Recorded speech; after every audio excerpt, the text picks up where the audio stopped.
Imagine stepping into a crowded medieval marketplace, surrounded by the sounds of merchants calling out and the smells of spices and fresh bread. Everywhere you look, people are dressed in garments that speak a silent but incredibly precise language, a language that instantly reveals who they are, where they come from, and even what they believe in. In the Middle Ages, clothing was so much more than just fabric stitched together for warmth or modesty.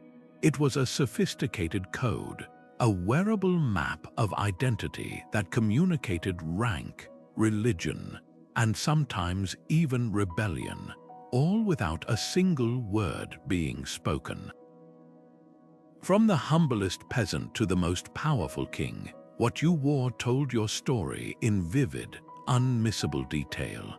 And today, we're about to unravel that story together.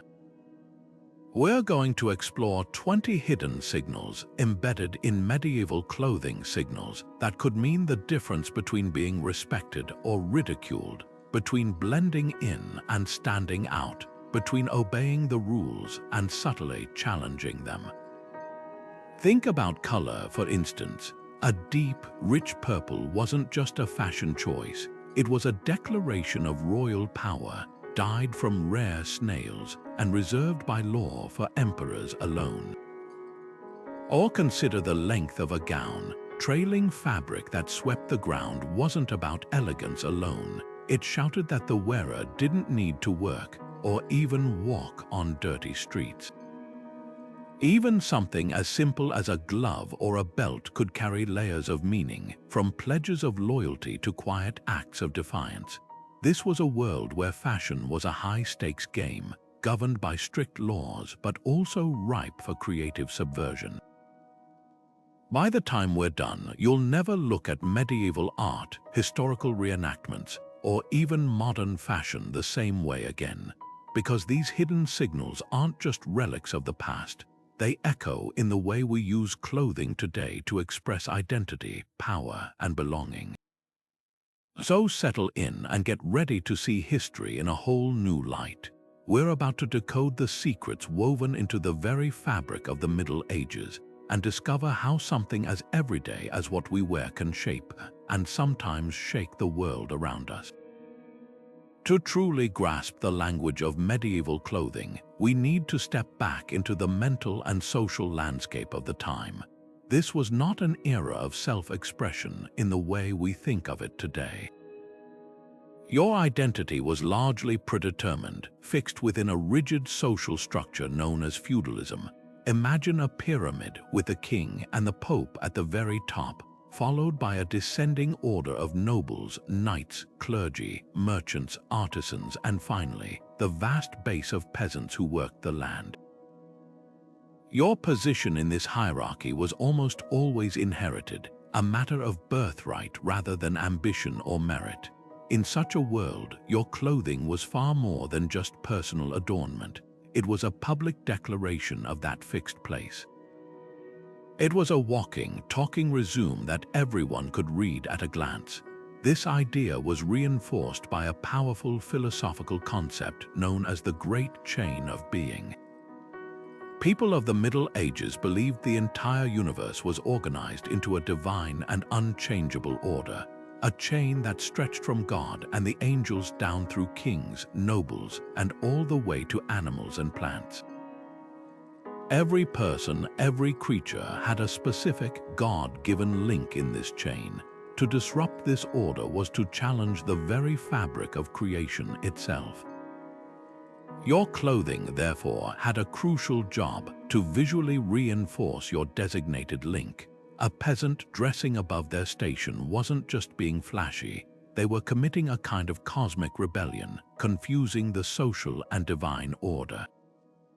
This made fashion a serious business, governed by a deep-seated need for visual clarity and stability. And it wasn't just philosophy, it was the law. Across Europe, from England to Italy, rulers enacted detailed regulations known as sumptuary laws. These laws were meticulous, almost obsessive, in their control over appearances. They dictated precisely what each class of person could and could not wear. For instance, a law might state that only a duke or an earl could wear cloth of gold or sable fur. A wealthy merchant, no matter how much money he had, was legally forbidden from wearing a long gown or the color purple, as these were reserved for the nobility. The penalties for breaking these laws could be severe, ranging from heavy fines and the confiscation of the offending garment to public humiliation or even imprisonment. Why were these laws so fiercely enforced? They served multiple purposes. For the nobility, they protected their exclusive status from the newly rich merchant class who were beginning to accumulate wealth through trade.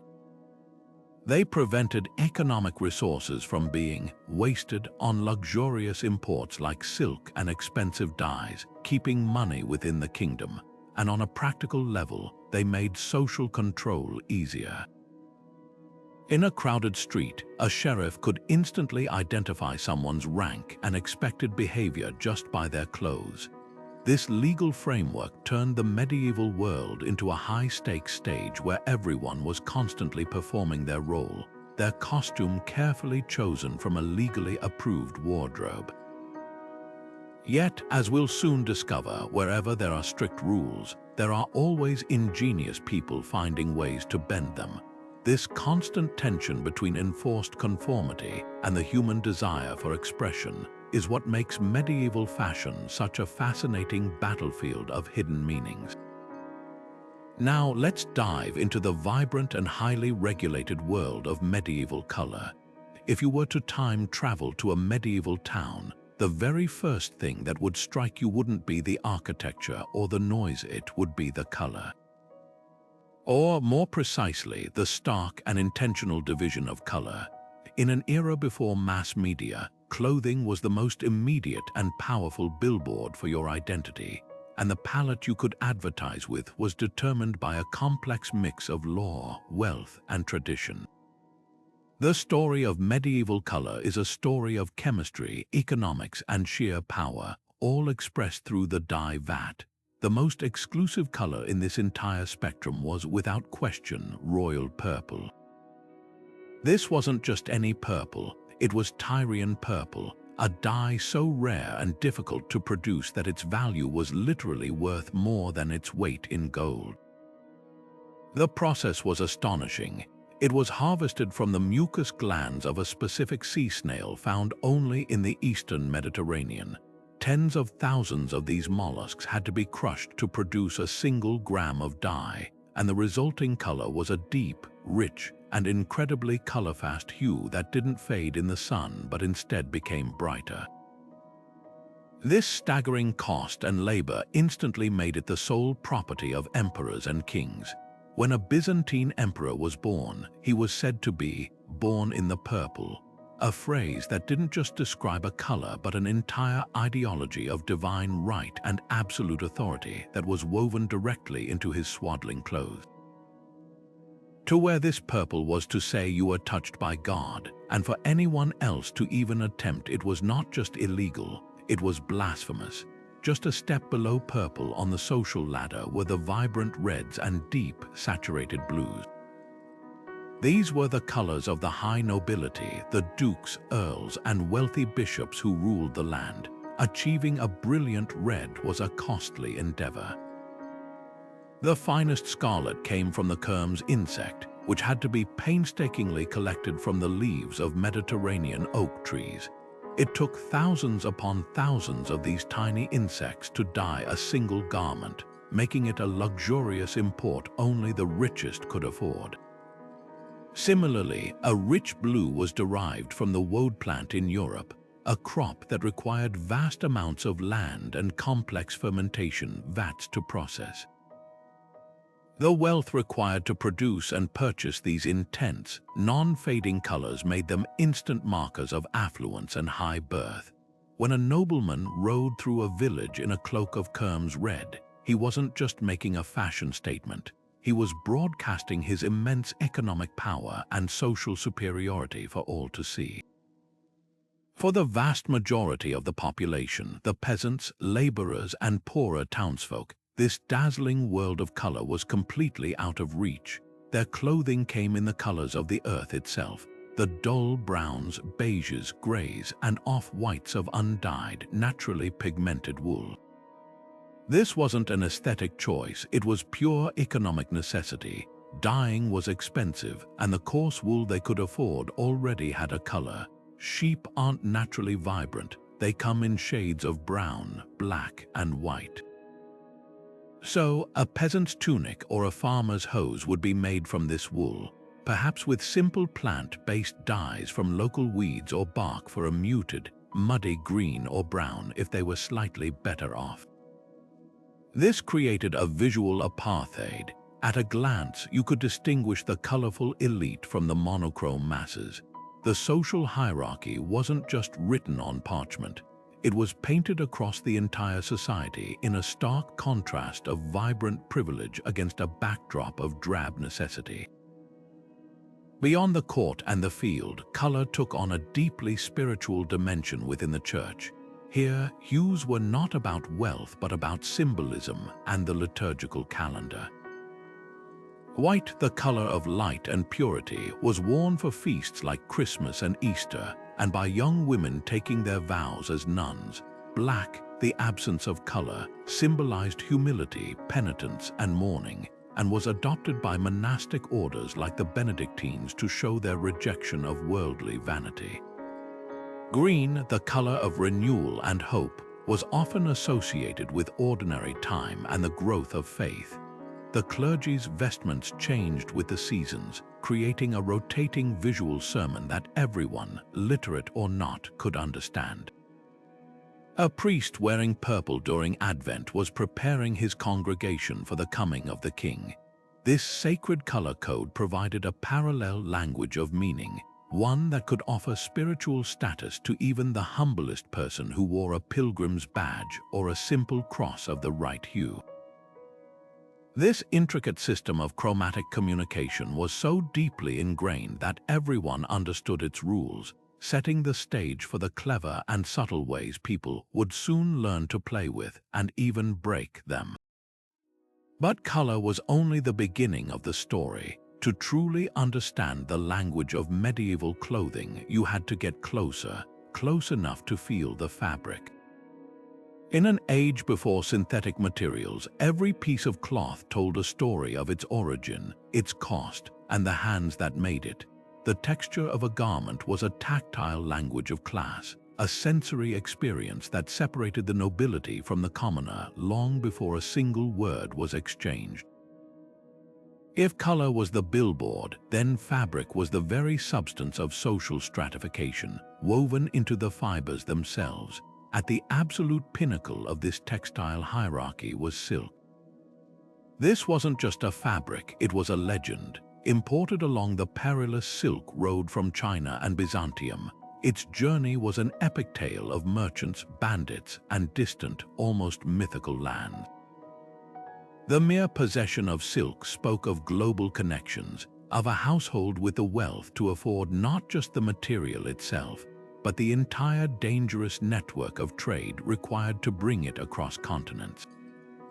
Wearing a silk tunic or a delicate silk veil was the ultimate flex. It said you moved in a world of international commerce and diplomatic gifts, far removed from local markets.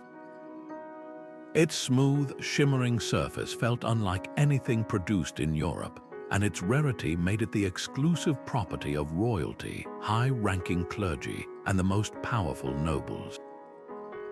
It was a fabric that literally felt like power. Then there was velvet, the rock star of the late medieval period. While silk was ancient, velvet was a relative newcomer that took the aristocracy by storm. Its creation was a technological marvel, requiring incredibly complex looms that could weave a dense pile of cut threads, creating that signature plush, luxurious texture that begs to be touched. This wasn't a fabric for the faint of wallet. The process was slow, required highly skilled weavers, and used enormous amounts of silk or fine cotton thread. Kings and queens adored velvet for its opulent feel and its magnificent ability to absorb and deepen dyes into rich, jewel tones. To wear a velvet houppelande or gown was to wear your wealth in 3 dimensions. The weight, the depth, the very sound it made when you moved was a sensory announcement of your supreme status. For the other 95% of the population, the reality was wool. But even here, there was a hidden language of gradation. Wool was the democratic fabric of the Middle Ages, but not all wool was created equal. A peasant or shepherd would wear a coarse, thick wool known as frieze. This was a sturdy, weather-resistant fabric, often felted to make it even more durable. It was prickly, heavy, and designed for a lifetime of hard labor outdoors. It was the textile equivalent of a calloused hand, but a wealthy merchant or a lower-ranking knight could afford something entirely different: worsted wool. This was made from longer, finer strands of wool, meticulously combed and woven into a much smoother, lighter, and softer fabric. It could be dyed more evenly and draped elegantly. The difference between the coarse frieze of a plowman and the fine worsted of a guildmaster was a clear, tactile indicator of their relative places within the vast middle of the social order. A subtle hierarchy felt every time the cloth moved against the skin. Even what was worn underneath told a story. Linen, made from the flax plant, was the primary material for shirts, chemises, and undergarments for all classes, but again, quality was everything. For the laborer, it was a rough, unbleached linen that was sturdy and practical. It was about function, not feeling. For the elite, however, underwear was another opportunity for display. They wore undergarments of the finest, softest linen, often bleached a brilliant white through a labor-intensive process involving sunlight and sour milk. This was a hidden luxury, a secret known only to the wearer and their valet or maid, but it was a profound statement all the same. It declared that even the parts of their life unseen by the public were touched by refinement and excess. From the shimmering silk visible to all to the soft, white linen hidden against the skin, every thread was a deliberate choice, a silent but unmistakable declaration of who you were or who you aspired to be. Now let's turn our attention to the first and perhaps most obvious hidden signal, the gown itself, not just its color or fabric, but its very shape and dimensions. In a world without street signs or name tags, the silhouette of a person was their primary identifier. The length and volume of a garment acted as a silent, walking advertisement for one's station in life, a visual shorthand so effective it required no explanation.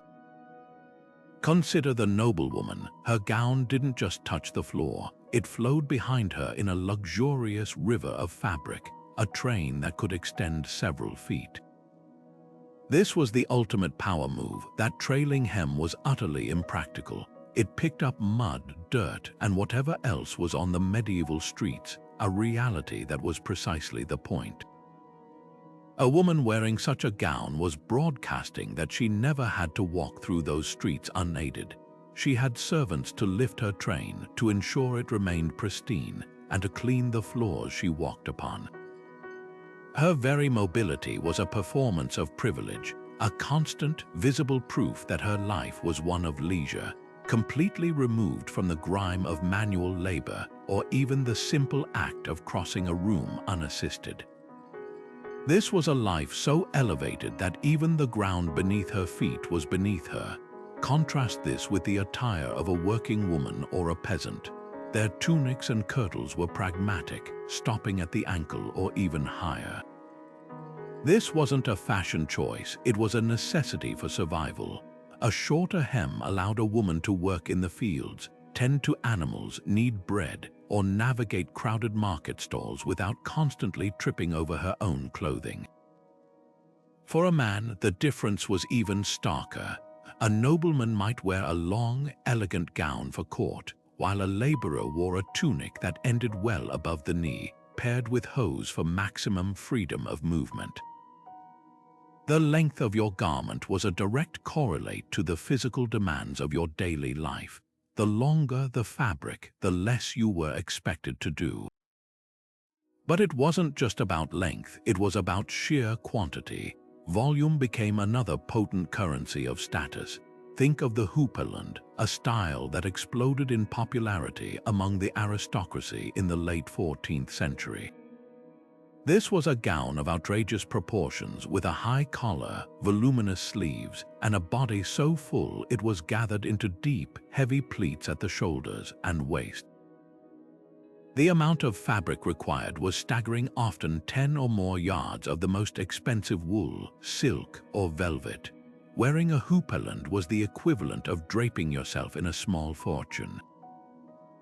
It was a deliberate and flamboyant waste of resources, a way of saying, I can afford to use this incredibly valuable material not for warmth or modesty, but purely for dramatic effect.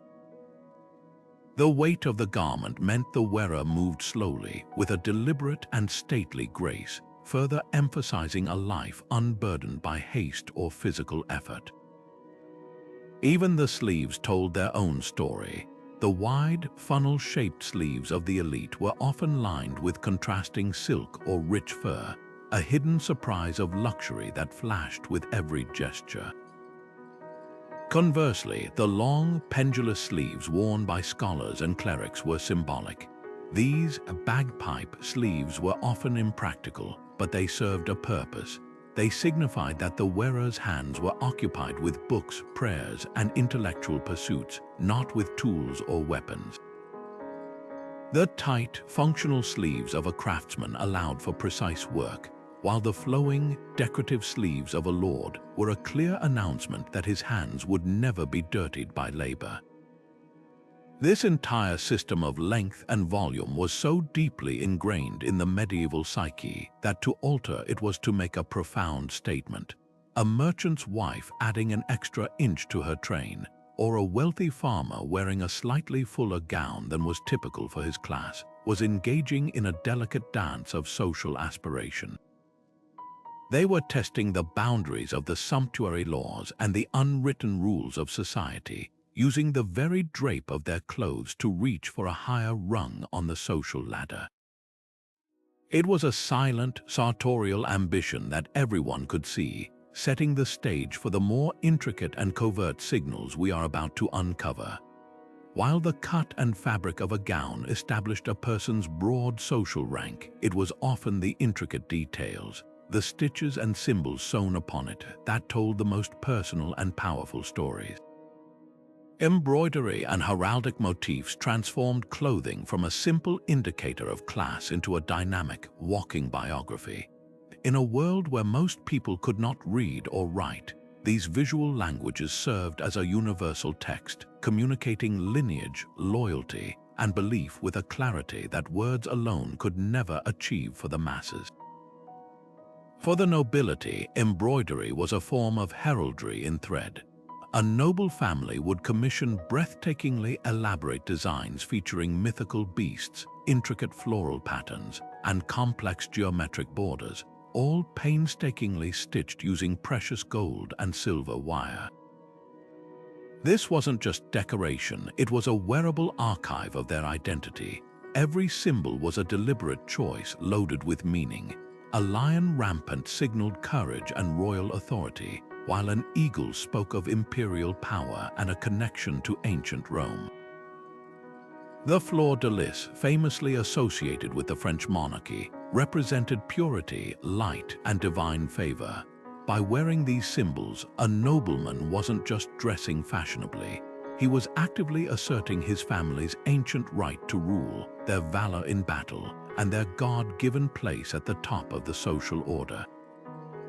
The staggering cost of such work, employing master embroiderers for months on end, was a further display of wealth, making the garment itself a piece of movable treasure. This language of symbols extended far beyond the immediate family. Heraldic motifs were the cornerstone of the feudal system's visual identity. When a lord outfitted his retainers, servants, and soldiers in uniforms featuring his coat of arms or heraldic badges, he was turning them into a mobile advertising force. This practice, known as livery, created a powerful visual block. Seeing a dozen men in a town square all wearing the same badge of a blue boar or a white hart instantly communicated the reach, influence, and generosity of their patron. For the wearer, it was a mark of pride and protection. It announced that they were under the employ and safeguard of a powerful individual. It fostered a powerful group identity, binding the household together visually, while simultaneously reminding everyone else of the Lord's pervasive influence and his ability to command loyalty. But this visual language wasn't exclusive to the aristocracy. Outside the noble courts, embroidery took on different, yet equally significant meanings. For the devout, clothing became a canvas for personal piety. A merchant's wife might have her best gown embroidered with images of her patron saint, seeking divine protection and publicly displaying her faith. Pilgrims often returned from holy sites and had symbols of their journey, like the scallop shell of Santiago de Compostela, stitched onto their hats or cloaks as a permanent record of their spiritual accomplishment. For members of trade guilds, embroidery served a professional purpose. A master baker might have sheaves of wheat on his tunic, while a carpenter could wear an embroidered hammer and chisel. These were early forms of corporate branding, signaling one's skill, trade affiliation, and pride in their craft to the entire community. This widespread use of symbolic stitching, however, also opened the door for subtle subversion. A clever individual could use this accepted practice to send covert messages. A seemingly standard floral pattern might conceal a lover's initial, or a popular religious motif could be altered just enough to reference a banned folk belief. The dense, complex nature of embroidery provided the perfect cover for hidden dissent, allowing wearers to express forbidden loyalties or personal critiques in plain sight, under the guise of mere decoration. This intricate dance of displaying and disguising meaning set the stage for the next element of medieval dress, one that literally crowned the entire ensemble and offered its own unique opportunities for statement and subterfuge. Moving upward from the fabric of the gown, the medieval gaze would next settle on the head, where the most varied and symbolic element of all resided. In a society where social order was paramount, headwear functioned as an instant, unmissable identifier, a crown of sorts for every stratum of life. From the simplest linen cap to the most extravagant jeweled circlet, what you placed upon your head was a direct, non-negotiable statement of who you were and the space you were permitted to occupy in the world. At the absolute zenith of this hierarchy sat the crown. This was far more than a piece of regalia. It was the physical embodiment of the divine right to rule, a tangible connection between the monarch and God. Crafted from gold and silver and studded with precious gems that caught the light with every movement, a crown was a blinding, awe-inspiring declaration of supreme authority. Its weight was both literal and metaphorical, a burden and a privilege worn only by one. Just a step below were coronets and jeweled fillets worn by high-ranking nobles like dukes and earls. These signified their proximity to the throne and their own powerful, God-given place in the feudal structure. To wear one without the right was the highest form of treason, a direct challenge to the cosmic order itself. For men and women of this elite class, even their everyday headwear was extravagant. Think of the steeple-like hennins worn by noblewomen, draped with flowing veils that whispered of wealth and a life free from practical concerns. For the vast majority of women, headwear was less about majesty and more about morality. The veil and the wimple were essential garments, and their arrangement was a complex language of modesty and marital status.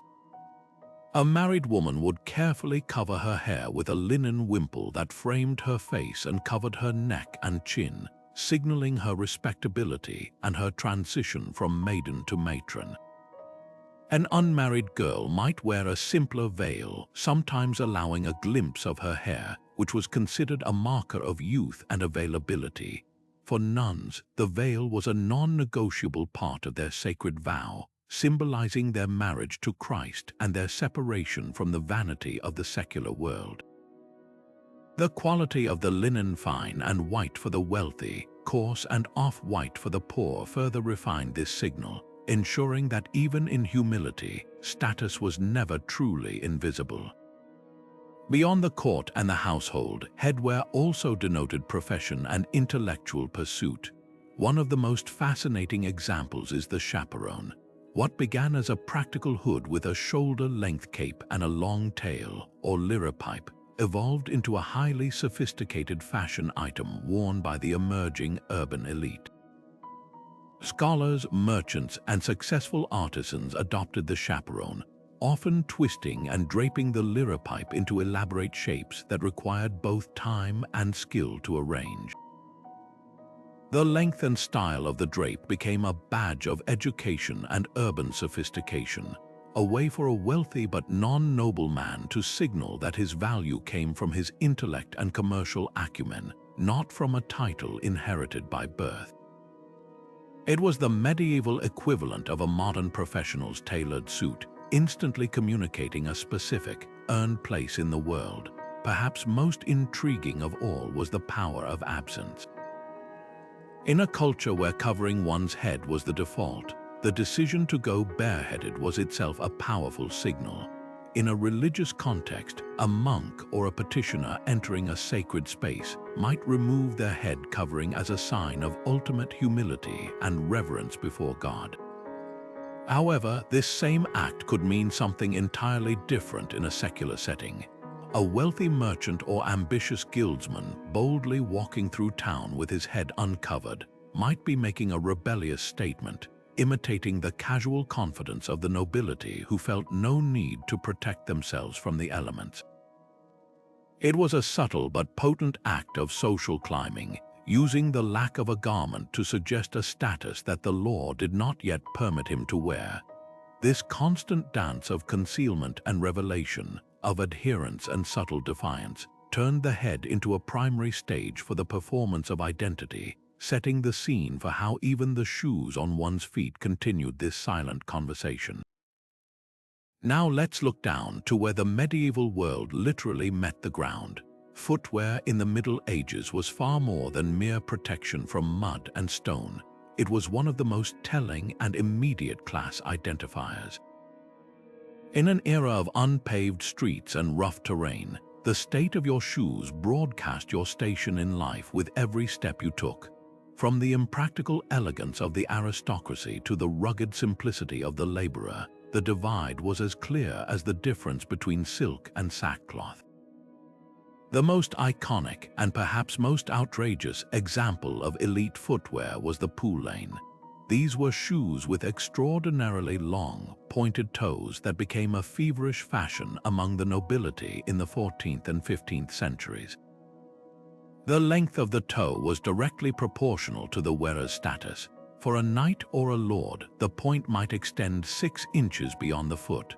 For a prince, it could be even longer, sometimes so exaggerated that the tips had to be fastened to the wearer's shins or knees with delicate chains or ribbons just to allow them to walk. This was fashion as pure performance. Engaging in any kind of manual labor, or even walking quickly, was utterly impossible in such shoes. They were a brilliant, absurd declaration that the wearer existed in a realm so far above practical concerns that they could afford to literally trip over their own privilege. The poulain was the ultimate useless garment, and its uselessness was precisely its power. For the vast majority of the population, the reality of footwear was defined by one word: necessity. A peasant or field worker needed shoes that were durable, protective, and offered some grip on uneven ground. Theirs were simple affairs, often called turn shoes, because they were constructed inside out around a last and then turned right side out, leaving a rough seam on the inside. They were typically made from thick, sturdy leather. often from older animals that was minimally processed and left tough. In many cases, especially for the very poor, shoes weren't even made entirely of leather. Wooden clogs or shoes with wooden soles and leather uppers were common, providing a barrier against damp earth and cold floors.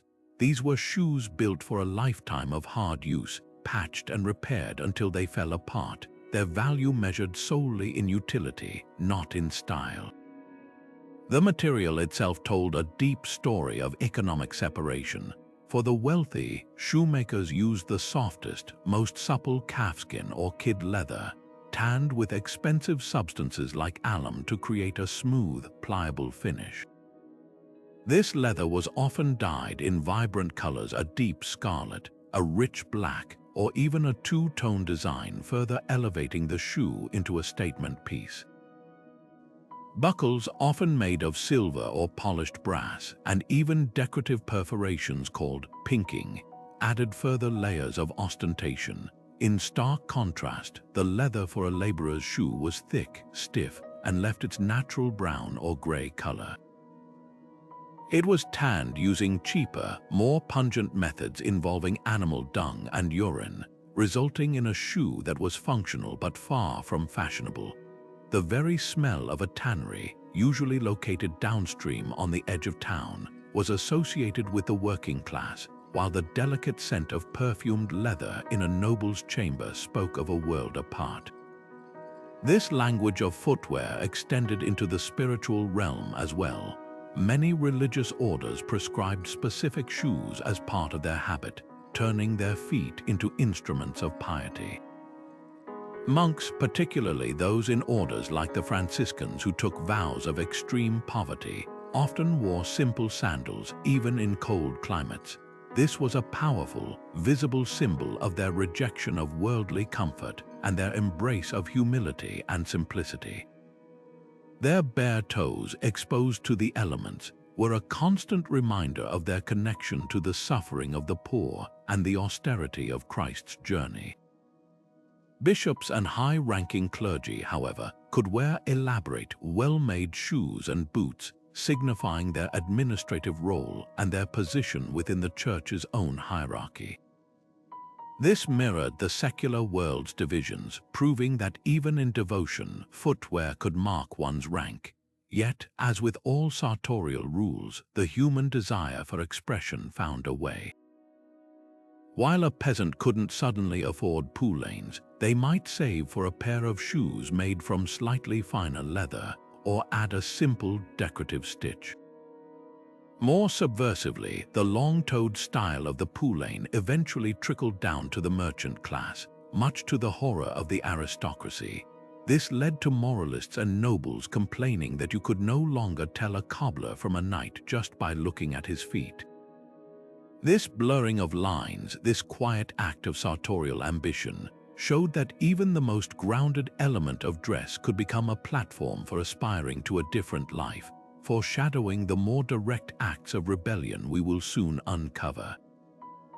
From the practical foundation of footwear, we now ascend to the most personal and potent layer of medieval adornment, the glittering world of jewelry.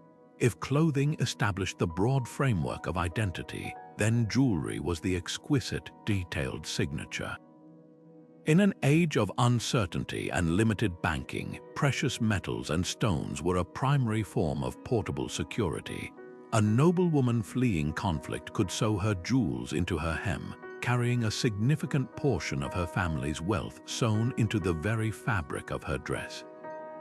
But beyond this practical function, every ring, brooch, and pendant was a dense concentration of meaning, a tiny, wearable archive of power, faith, and belonging. The ring was perhaps the most multifaceted piece of medieval jewelry, serving vastly different purposes across the social spectrum. For a nobleman, a heavy signet ring was an essential tool of authority. Engraved with a unique family crest or heraldic device, it was used to press into warm wax to seal documents and letters. This act transformed a mere piece of parchment into a legally binding instrument, and the ring itself was a physical extension of its owner's word and honor. It was so inseparable from his identity that to capture a lord's ring in battle was to symbolically capture his very authority.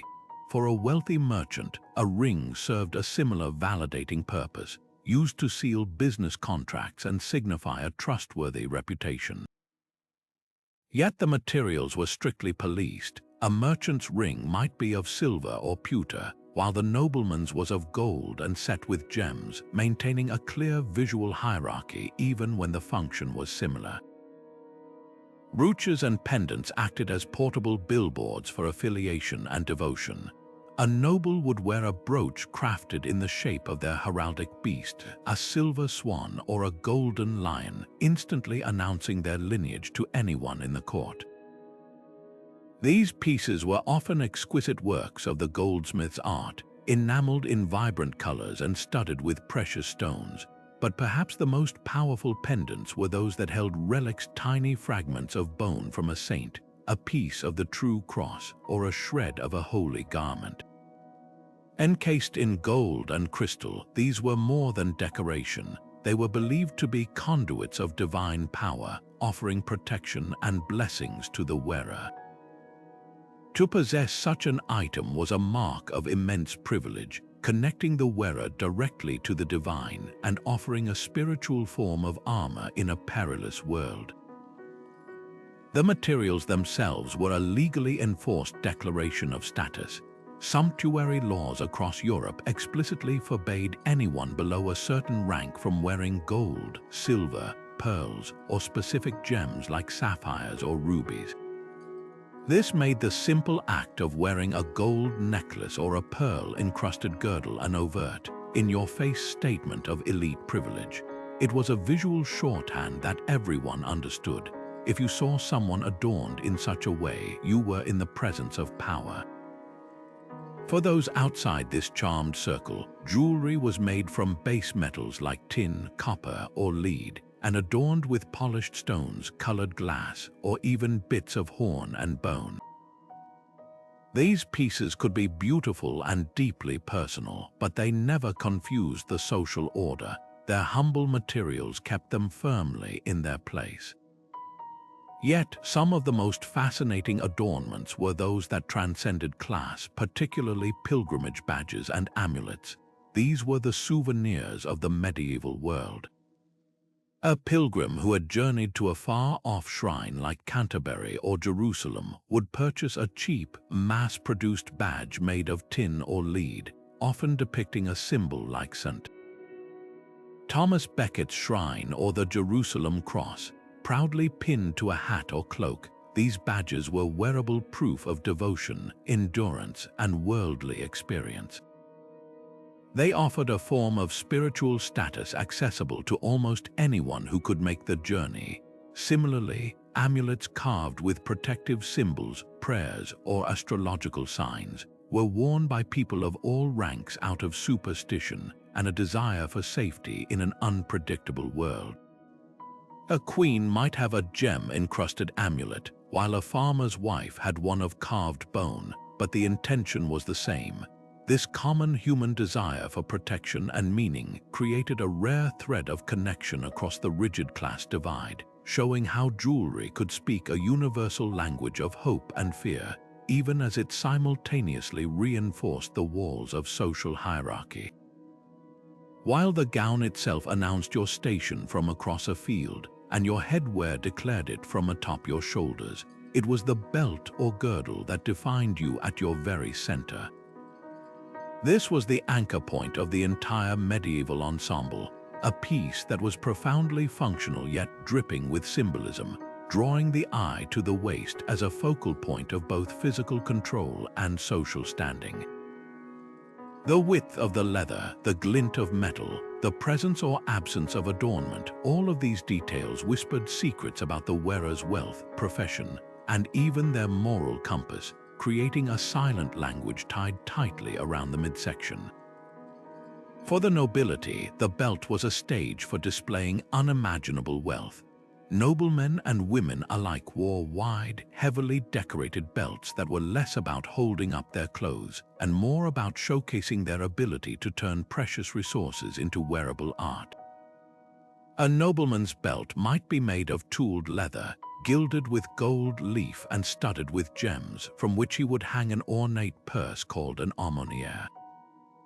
This purse wasn't just for coins, it was a display piece often embroidered with silk and gold thread, showing that he carried his wealth with him effortlessly.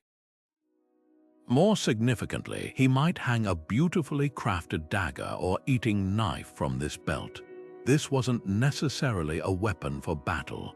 It was a utensil and a status symbol, indicating his readiness for courtly life, feasting, and the intricate social rituals of the elite. A noblewoman's girdle was even more declarative, often made of linked metal plaques, silver, or even gold for the highest ranks, and woven with silk cords. It would be clasped with an elaborate brooch and might have delicate chains hanging from it, holding keys, a small prayer book, or a scent ball. This wasn't just jewelry, it was a proclamation of her role as the mistress of a large household, a keeper of valuables, and a participant in the refined culture of the court. The very weight of such a girdle, both physical and social, was a constant reminder of her elevated position. In stark contrast, the belt of a laborer was a study in pure utility. Made from narrow, sturdy strips of undecorated leather, its sole purpose was function. A carpenter's belt would hold his tools, a hammer, a chisel, a measuring line. A farmer's belt might simply keep his tunic closed and provide a loop for a leather water flask. There were no jewels, no precious metals, no decorative tooling. The buckle, if there was one, would be a simple iron or brass clasp designed for durability, not for show. This stark divide was intentional and enforced. The wide, ostentatious belts of the nobility were physically impractical for manual labor. They would get in the way, catch on equipment, and slow the wearer down. The laborer's belt, in its humble simplicity, was a silent admission of a life defined by physical work, a world away from the leisurely pace of the aristocratic court. This symbolism of the waist extended powerfully into the religious sphere, where the meaning was inverted. For monks, friars, and nuns, the belt was replaced by a simple rope girdle, often with 3 knots tied in it to represent their vows of poverty, chastity, and obedience. This coarse cord, usually made of rough hemp, was the antithesis of the jeweled girdle of the noblewoman. It was chosen for its discomfort and plainness, a constant physical reminder of their rejection of worldly wealth and physical vanity. To wear this rope was to embrace humility, to literally gird oneself with the values of their faith. It was a powerful equalizer within the monastery, where all brothers wore the same simple cord, erasing the visual markers of the social hierarchies they may have been born into. For women outside the church, the placement of the girdle became a fascinating and subtle language of its own. Fashion trends among the elite would shift the girdle's position, sometimes sitting high up under the bust to create a flowing, empire-waisted silhouette, and other times riding low on the hips to emphasize a different line of the gown. A wealthy townswoman or a successful merchant's wife, keenly aware of these shifting trends, might adjust the placement of her own girdle to mirror the style of the nobility. This was a delicate and clever form of social aspiration.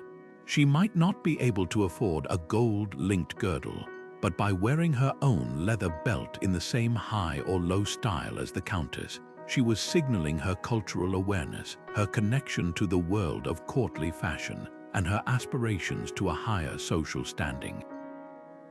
It was a small adjustment that spoke volumes, a quiet sartorial whisper of ambition that navigated the narrow space between obedience to sumptuary laws and the deep human desire for elevation. This focus on the center of the body, on cinching and defining the waist, underscored a broader theme of control, both the physical control of the body through clothing and the social control of individuals through strictly defined visual codes. Yet, as we will soon see, Even this point of control could become a pivot for subtle resistance and reinterpretation. If the gown was the billboard and the headwear the crown, then the sleeves were the most animated and expressive part of the entire medieval ensemble. They were the conversationalists of clothing, constantly moving, gesturing, and telling a story with every sweep of the arm. In a culture obsessed with visual codes, the design of a sleeve was a nuanced and detailed communicator, offering silent commentary on everything from the wearer's profession to their deepest aspirations and even their rebellious spirit. For the aristocracy, sleeves were a masterclass in displaying privilege through pure impracticality. The most coveted styles were long, wide, and flowing, often lined with sumptuous fur in the winter or contrasting, expensive silk in the summer. Imagine a noblewoman raising her hand to greet a guest, her sleeve cascading downward like a silken waterfall, revealing a flash of luxurious ermine lining. This was no accident. Such voluminous fabric was a profound hindrance to any kind of manual task. It could easily dip into an inkwell, catch on a door handle, or drag through food at a feast.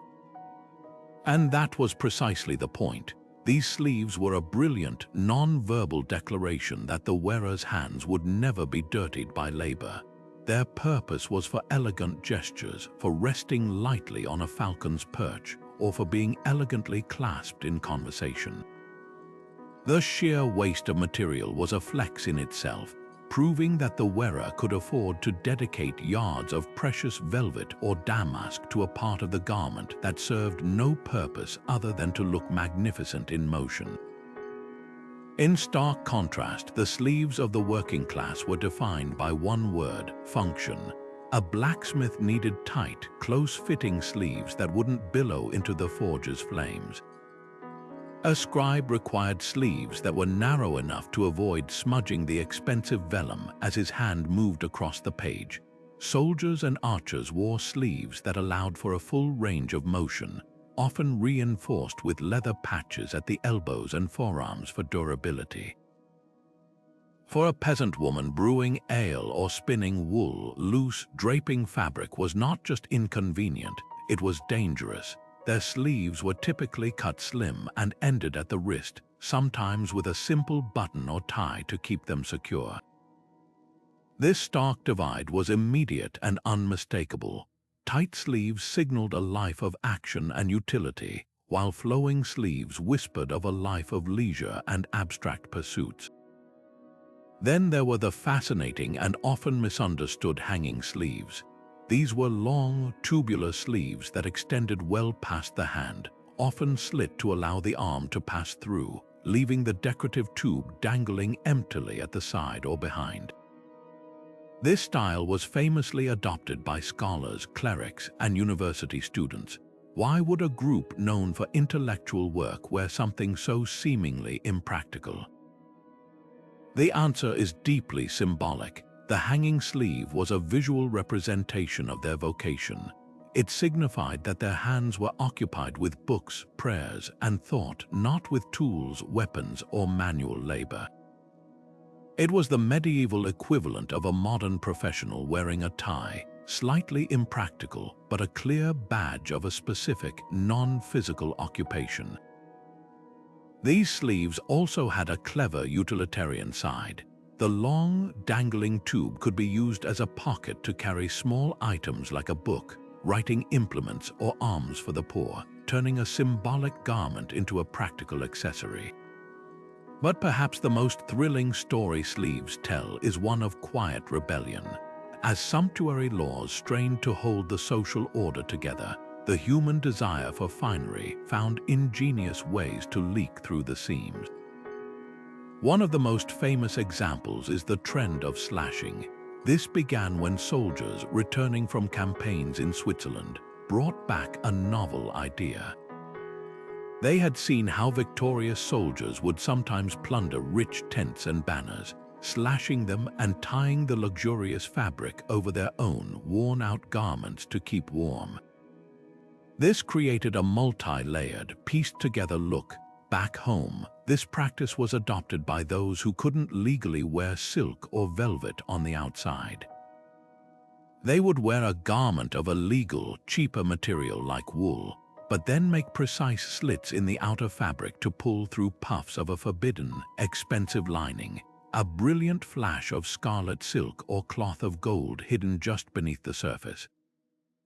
This was a daring act of sartorial subterfuge, a way to mimic the appearance of the elite without technically breaking the law against wearing the material outright. It was a fashion born from defiance, and it quickly spread like wildfire, much to the dismay of authorities who could no longer easily identify a person's rank at a glance. This clever manipulation of sleeves shows that even the most regulated aspects of dress could become a canvas for creativity and a quiet challenge to the established order. Now, let's turn our attention to a seemingly simple accessory that could speak volumes with just a single gesture: the glove. In our modern world, gloves are primarily about warmth or hygiene, but in the Middle Ages they were dense with meaning, a complex language of authority, honor, and intention that was understood by everyone from the king in his castle to the blacksmith at his forge. The act of putting on, taking off, or even throwing down a glove was a performative act, a piece of non-verbal theater that could seal an oath, show respect, or declare a deadly feud. This was one accessory where the hands truly did the talking. For the nobility, gloves were never merely functional. They were instruments of ceremony and power. Imagine a king at his coronation receiving a pair of fine, white kid leather gloves as part of the sacred regalia. These gloves, often perfumed with ambergris or rosewater and exquisitely embroidered with gold thread and seed pearls, symbolized his pure and unstained intention to rule with justice. To wear them was to signify that his touch was clean, his authority divine. A noblewoman's gloves were equally significant, often made of the softest silk or linen and reaching up to the elbow, their delicate nature proving she would never engage in any work that might roughen her hands. They were a visible declaration of a life of leisure and refinement. Beyond the court, gloves played a crucial role in the rituals of feudalism. A knight receiving a glove from his lord was a powerful gesture of favor and appointment, a tangible symbol of the bond between them. The glove represented the lord's trust, and the knight's acceptance of it was a pledge of his loyalty and service, a physical token of an abstract oath. In stark contrast, the gloves of the laboring class were defined by their brutal practicality. A blacksmith's heavy leather mitts, scarred with burns and stiff with use, were essential armor against the searing heat of the forge. A farmer's thick, woven gloves protected his hands from blisters and thorns as he worked the land. A falconer's single, heavily reinforced glove was a necessary shield against the razor-sharp talons of his bird. These were items born of necessity, devoid of adornment, their value measured solely in their ability to preserve the user's most valuable tools, their hands. They were markers of a life of physical toil, and their rough, worn appearance stood in silent opposition to the pristine, perfumed gloves of the elite. This divide was absolute. The fine motor skills required for embroidery or delicate courtly gestures would have been impossible in the thick, protective gloves of a worker, visually reinforcing the separation between those who worked with their minds and those who worked with their hands. But the most dramatic power of the glove lay not in its wearing, but in its removal. The act of taking off one's glove was rich with meaning. When a vassal approached his lord to pay homage, he would remove his gloves before kneeling. This was a sign of utmost respect and vulnerability, revealing his bare hands to show he came unarmed and with open, honest intention. The same gesture was used when swearing a solemn oath upon a relic or a Bible. The bare hand touching the sacred object was believed to make the vow unbreakable, inviting divine witness and retribution if the oath was broken. This simple action transformed the glove from a mere covering into a symbol that could be intentionally set aside to heighten the significance of a moment, to show deference, or to bare one's soul. And then there was the ultimate gesture, the thrown gauntlet. In the context of chivalric challenge, a glove was not just a symbol, it was a weapon. A knight wishing to accuse another of dishonor or to demand satisfaction for a slight would dramatically pull the glove from his own hand and hurl it to the ground at the feet of his opponent. This was a visceral, public provocation. To pick up the glove was to accept the challenge to a duel, often to the death. The glove here stood in for the knight's honor itself, cast down, soiled, and needing to be retrieved and cleansed through combat. This ritual turned a personal accessory into a lethal instrument of conflict, its soft leather containing the potential for violence. This layered language, from the sacred to the profane, made the humble glove one of the most potent and unpredictable elements of medieval dress, a clear example of how even the smallest item could be loaded with enough meaning to start a war or seal a bond of peace. Moving from the expressive language of sleeves and the potent symbolism of gloves, we now come to the garment that wrapped it all together, the cloak. In the unpredictable climate of medieval Europe, a cloak was an absolute necessity, a mobile shelter against rain, wind, and cold. But like every other item of clothing, its practical purpose was inseparably woven with a complex social function. The cut of the cloth, the sweep of the hem, and most importantly, the clasp that held it closed, all worked in concert to communicate who you were, where you were going, and what you were worth before you ever uttered a word. For the nobility, the cloak was a canvas for pure theater. Imagine a lord arriving at a winter feast, his servants helping him remove a long, voluminous cloak of heavy wool, lined throughout with rich sable fur. The exterior might be of the deepest velvet, dyed a regal crimson with expensive kerms. The weight of such a garment was immense, both in physical heft and in economic value. But the true masterpiece was often the fastener. This was no simple button. A noble's cloak would be secured by an elaborate brooch or a jeweled clasp, a piece of fine metalwork that was essentially a piece of portable wealth. A gold fibula, intricately engraved with heraldic beasts and set with garnets or sapphires, was more than a clasp, it was a statement. It said that even the functional act of fastening one's outerwear was an opportunity for display, a declaration that every single aspect of life, down to the most mundane task, was touched by privilege and refinement. The sweeping length of the cloak itself was also a performance. It required space. It demanded that others step aside, and it was completely impractical for anyone who needed to move quickly or work with their hands. For the vast majority of people, the cloak was a tool for survival. A peasant or a traveling merchant would wear a much shorter, hooded cloak, often made of a coarse, thick wool-like frieze that was weather-resistant and durable. This was the medieval equivalent of a practical raincoat. The hood was crucial, providing protection for the head and neck, and the shorter length allowed for freedom of movement while walking long distances or working outdoors. The fastener on such a cloak was purely utilitarian, a simple leather thong, a wooden toggle, or a crude iron hook. There was no need for adornment. Its only job was to keep the cloak closed against the chill.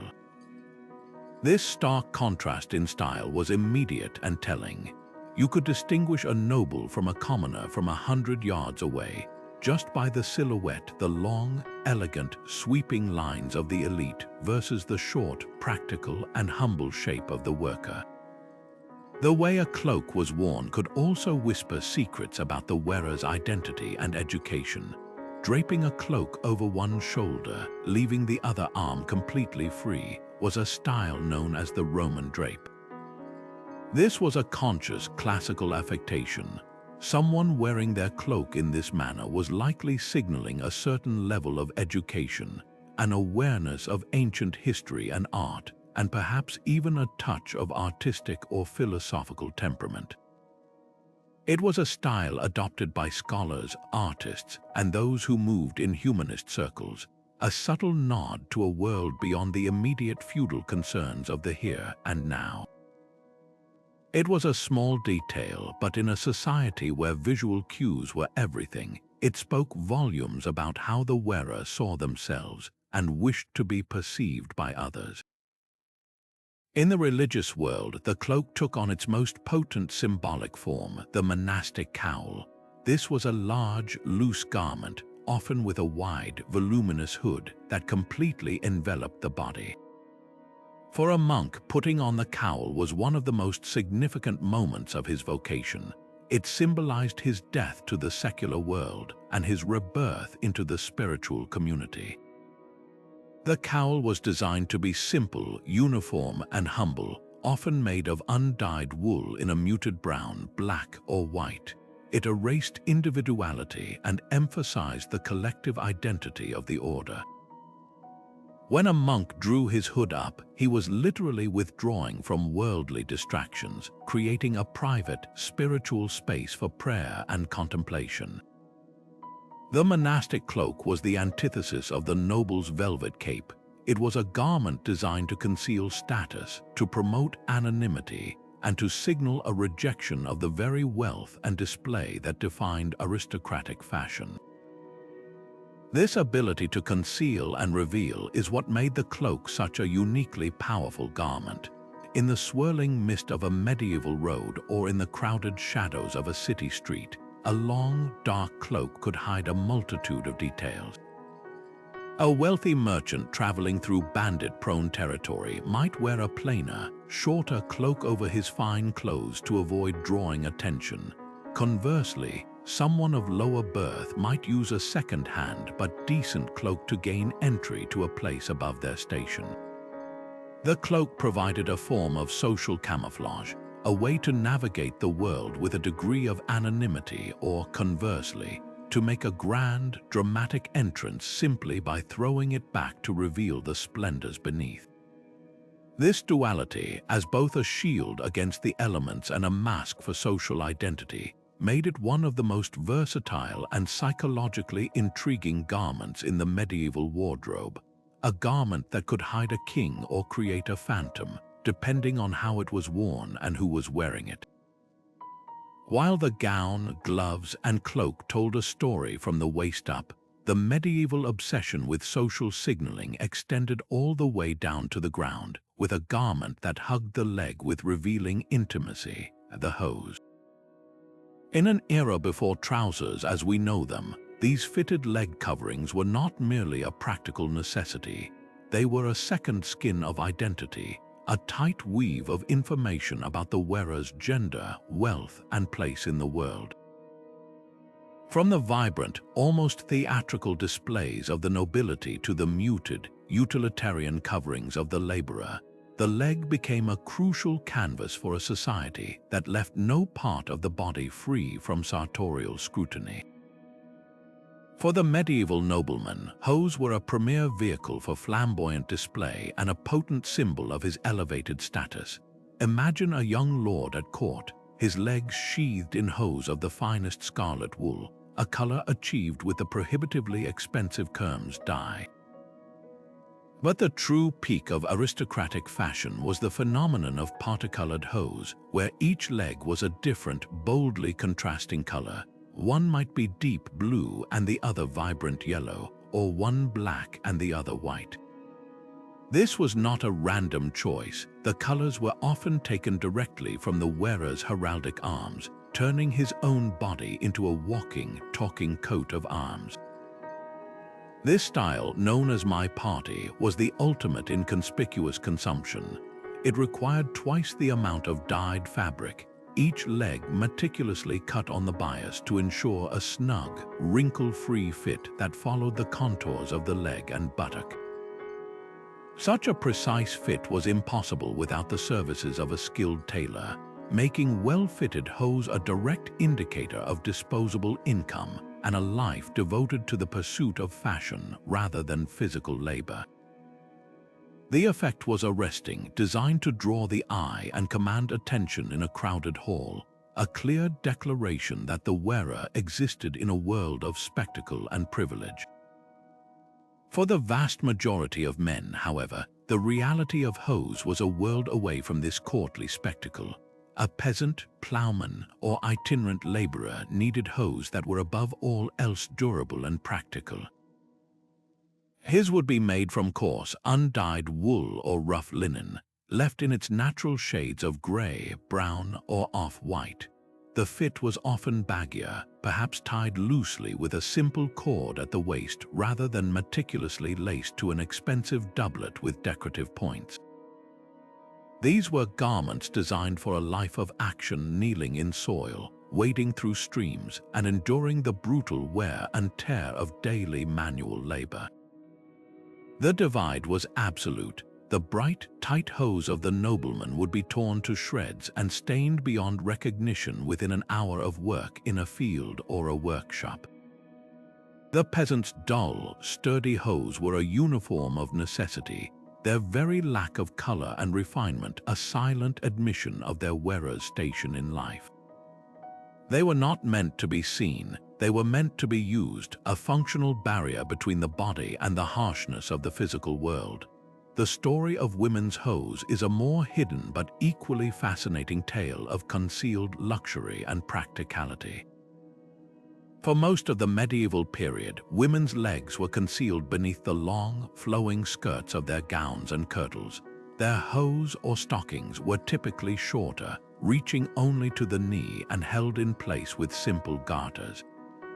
For the vast majority of working women, these were purely functional items, knit from sturdy wool to provide warmth and prevent chafing from their rough shoes. But for the elite, even this hidden garment could become a site of secret opulence. A noblewoman's stockings might be woven from the softest silk, a luxury known only to her and her maid.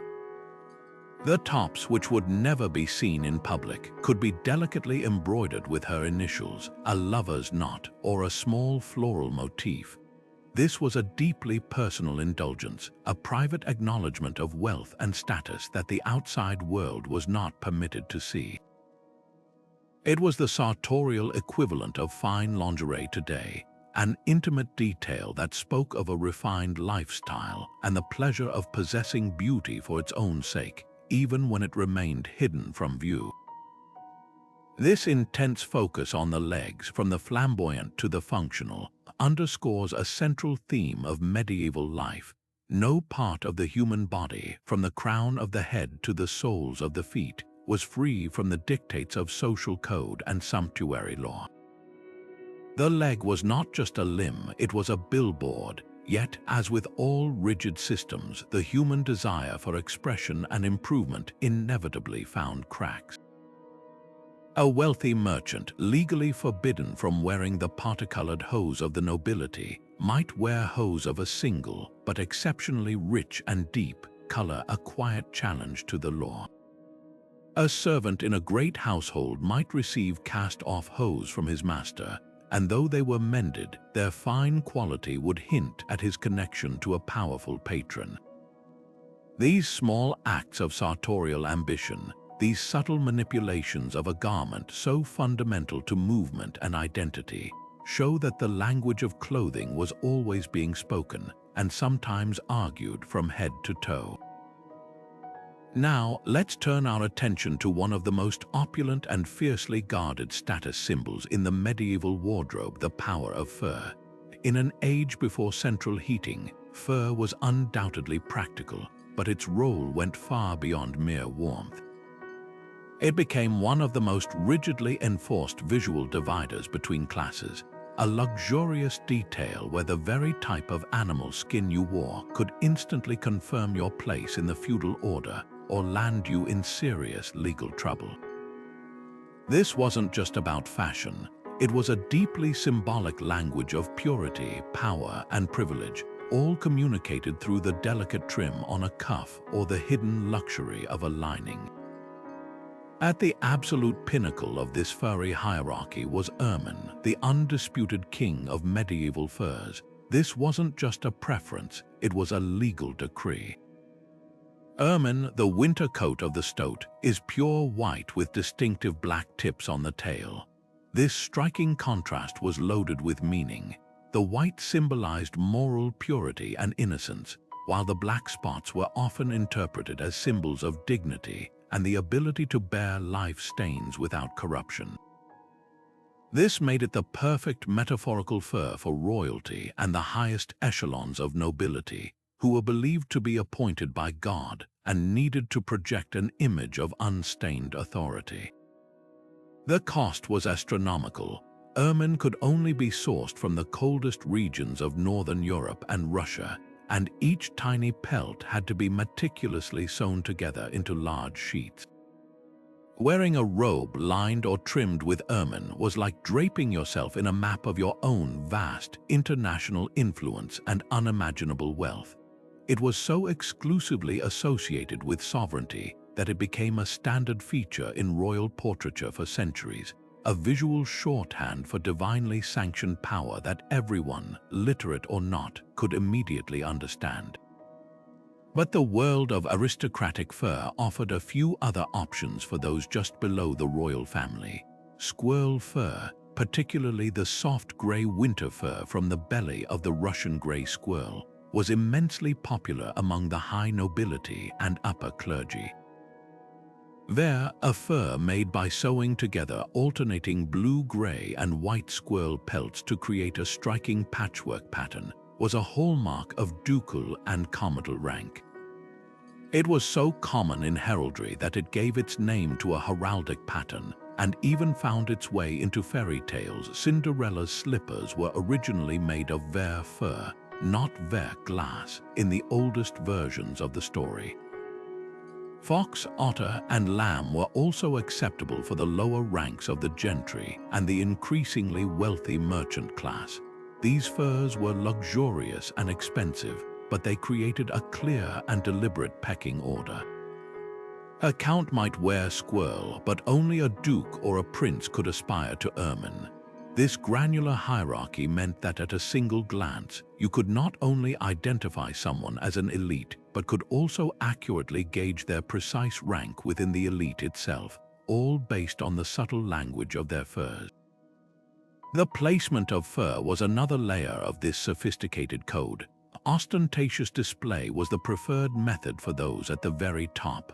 A king or queen would wear fur where it was most visible, as a lavish trim on the hem of a gown, lining the capacious sleeves of a houppelande, or adorning a luxurious hood. This was fur as a public performance, designed to be seen and admired by all. However, for those slightly lower down the social ladder, or for those who preferred a more discreet form of luxury, fur could be used as a hidden lining. A wealthy merchant's wife might have a cloak that appeared to be made of fine wool on the outside, but on the inside it could be lined with soft squirrel or fox. This allowed her to enjoy the physical warmth and personal satisfaction of wearing a forbidden luxury without openly flouting the sumptuary laws and attracting the unwanted attention of the authorities. It was a quiet, personal indulgence that spoke to the constant tension between ambition and the restrictive social order. This restrictive order was brutally enforced by sumptuary laws, which were often incredibly specific about who could wear what. A law from England in the 13th century, for instance, decreed that only persons of royal blood could wear ermine or lettuce, a white fur similar to ermine. Similar laws across Europe meticulously detailed the types of fur permitted for each social rank, from knights down to commoners. The penalty for breaking these laws could be severe, including heavy fines, public confiscation and destruction of the offending garment, and even imprisonment.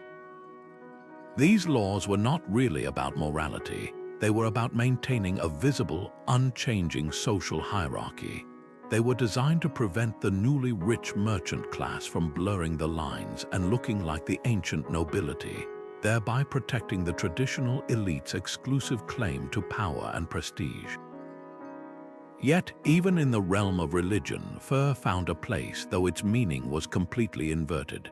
For monks, friars, and nuns, simple, coarse furs like sheepskin or cat fur were sometimes used to line winter cloaks.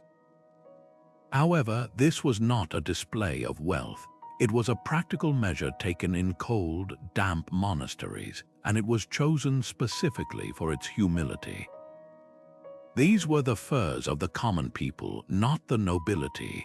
Wearing them was a symbolic act of sharing in the simplicity of the poor and rejecting the worldly vanity that fine furs represented.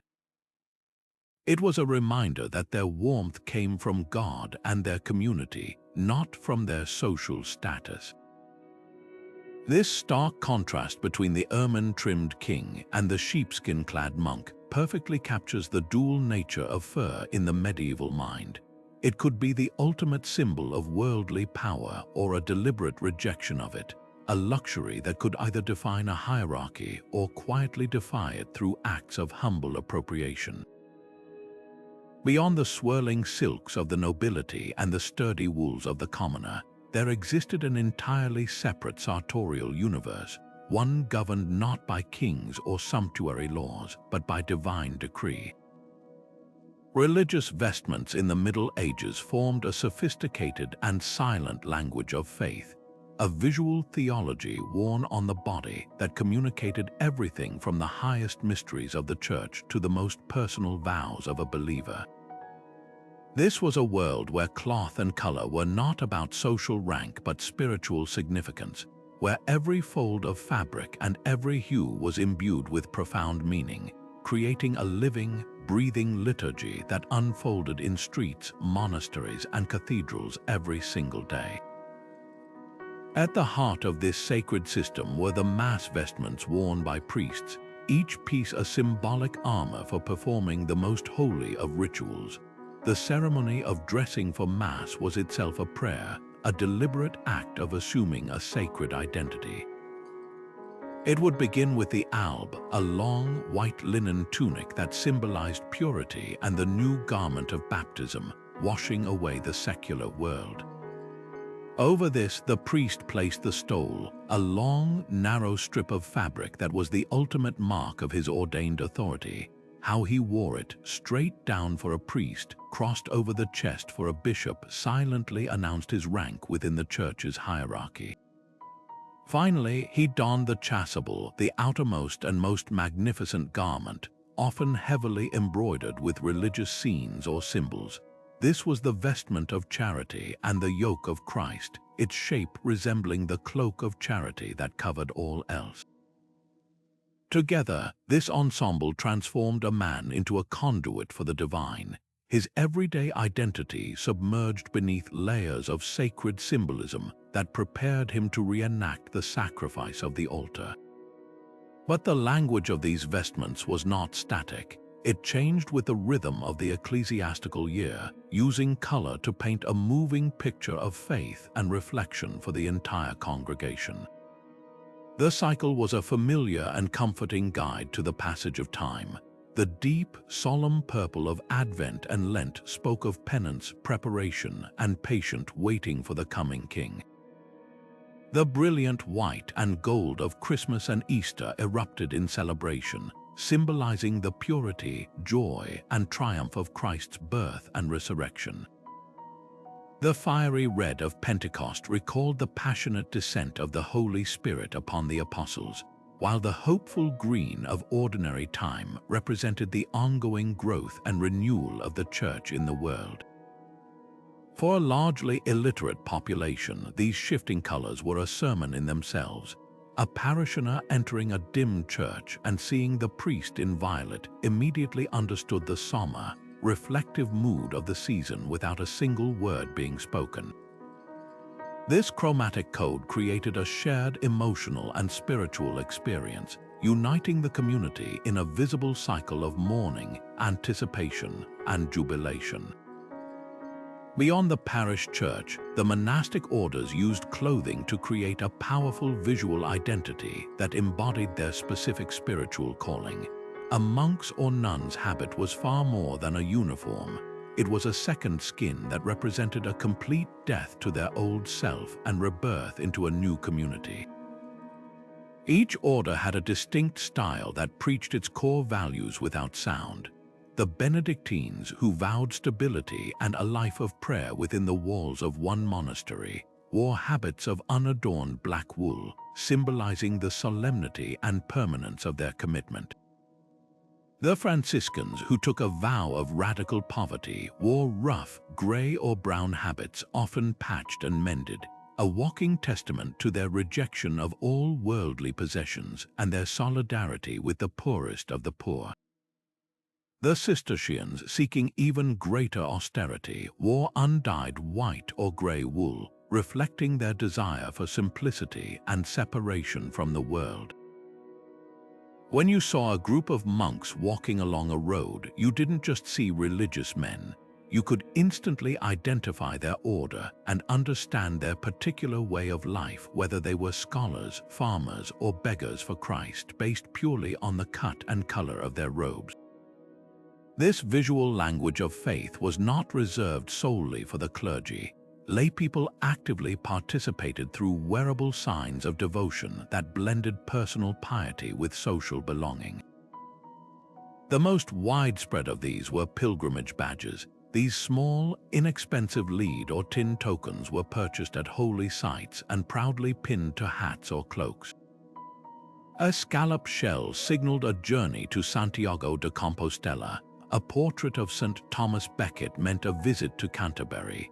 These were more than souvenirs. They were proof of devotion, tangible evidence of hardship endured and faith affirmed, granting the wearer a measure of respect and spiritual authority within their home community. Similarly, the scapula, two small pieces of woolen cloth connected by strings and worn over the shoulders under one's clothing, was a powerful personal talisman. Associated with various religious confraternities and orders, it was a constant, hidden reminder of a pledge to live a devout life and a belief in the promise of salvation. These items allowed ordinary people to weave their own spiritual journeys into the fabric of their daily attire, publicly proclaiming their faith while creating a visible network of shared experience that connected them to a wider, invisible community of believers across Christendom. Yet, even this most sacred of sartorial systems was not immune to the complexities of human nature. While intended to reinforce church authority and create unity, these garments could also become sites of tension, unintended interpretation, or even challenge. The magnificent vestments of a prince-bishop, woven with gold thread and adorned with jewels, could be seen by some as a betrayal of Christ's message of humility, creating a stark contrast between the wealth of the church hierarchy and the poverty of the people it served. Reformers like John Wycliffe and later Martin Luther would pointedly criticize this opulence, arguing that it placed a barrier between the believer and God. Even within monasteries, debates could arise over the strict interpretation of a habit, with reforms sometimes sparking over the precise shade of gray or the width of a scapula.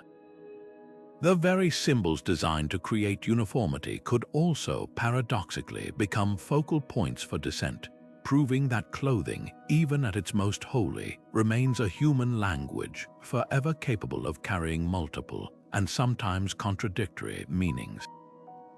Imagine the chaos of a medieval battlefield, a swirling melee of shouting men, clashing steel, and dust-choked air where it was nearly impossible to tell friend from foe. In this terrifying confusion, a knight's most vital piece of equipment wasn't just his sword or shield, it was his surcoat.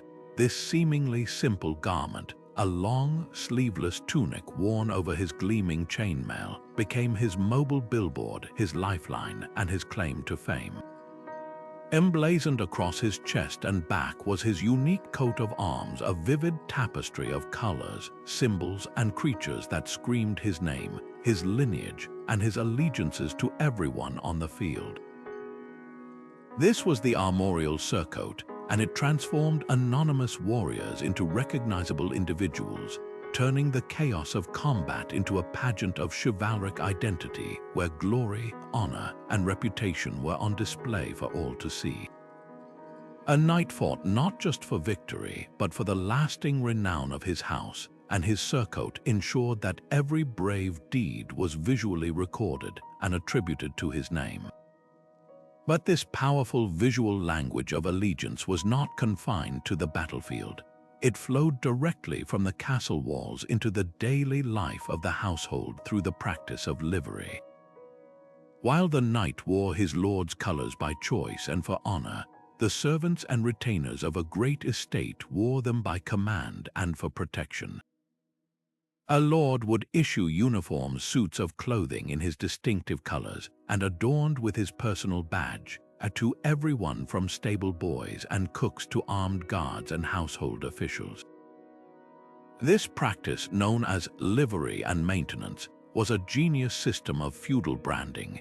Seeing a dozen men in a town market all wearing the same blue and white coats with a badge of a silver boar instantly communicated the reach, wealth, and influence of the earl who employed them. For the wearer, this uniform was a tremendous source of pride and security. It announced that they were under the direct protection of a powerful magnate. To harm them was to insult their lord, a potentially deadly mistake.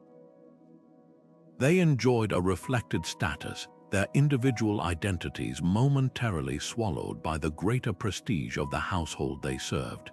This system created a fascinating blurring of personal and collective identity.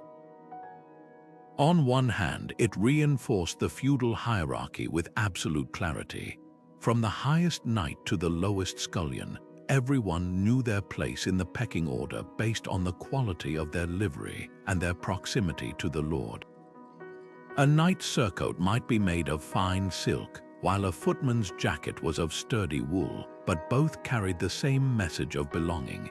It was a walking, talking organizational chart that ensured social order and visual cohesion. However, this very system of enforced loyalty could also be manipulated and subverted. The wearing of a badge was a powerful signal, and that signal could be hijacked. A spy might infiltrate a rival's court and acquire their livery to move about undetected, gathering secrets under the cloak of false allegiance. More treacherously, a disgruntled knight or retainer might secretly wear the colors of a rival lord beneath his own, ready to reveal them at a key moment in battle as a signal of his betrayal, throwing the enemy into confusion and sealing his own fate as a turncoat. This inherent tension between the surcoat's role in creating honorable public identity and the livery's potential for deception and hidden agendas shows just how complex and potent these garments could be. They were more than just uniforms, they were tools of power, diplomacy, and espionage. They could unite a household under a single banner, but they could also provide the perfect disguise for the most dangerous forms of dissent. This delicate dance of display and disguise, of proclaiming loyalty while potentially harboring treason, perfectly sets the stage for our next hidden signal, which explores an element of dress that was often used to exert control and define modesty, yet could also be subtly adjusted to express a quiet form of resistance. Moving upward from the necklines and girdles, we arrive at one of the most universally recognized yet deeply misunderstood elements of a medieval woman's identity, the intricate language of veils and wimples. In a society that meticulously policed female visibility and virtue, a woman's head was a primary canvas upon which her marital status, social rank, and moral character were silently but insistently proclaimed. This was not a simple matter of fashion. It was a complex system of social coding where the arrangement of linen or silk could speak more loudly than words, enforcing societal norms while also, paradoxically, offering a narrow window for personal expression. For the medieval woman, her hair was considered a powerful source of allure, and its concealment was a direct marker of her transition from maiden to matron.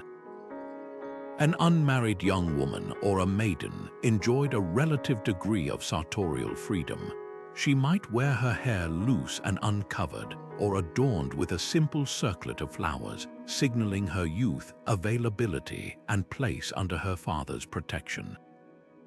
Her veil, if she wore one, was often a light, sometimes sheer piece of fabric that might only partially cover her hair, allowing a glimpse of what lay beneath.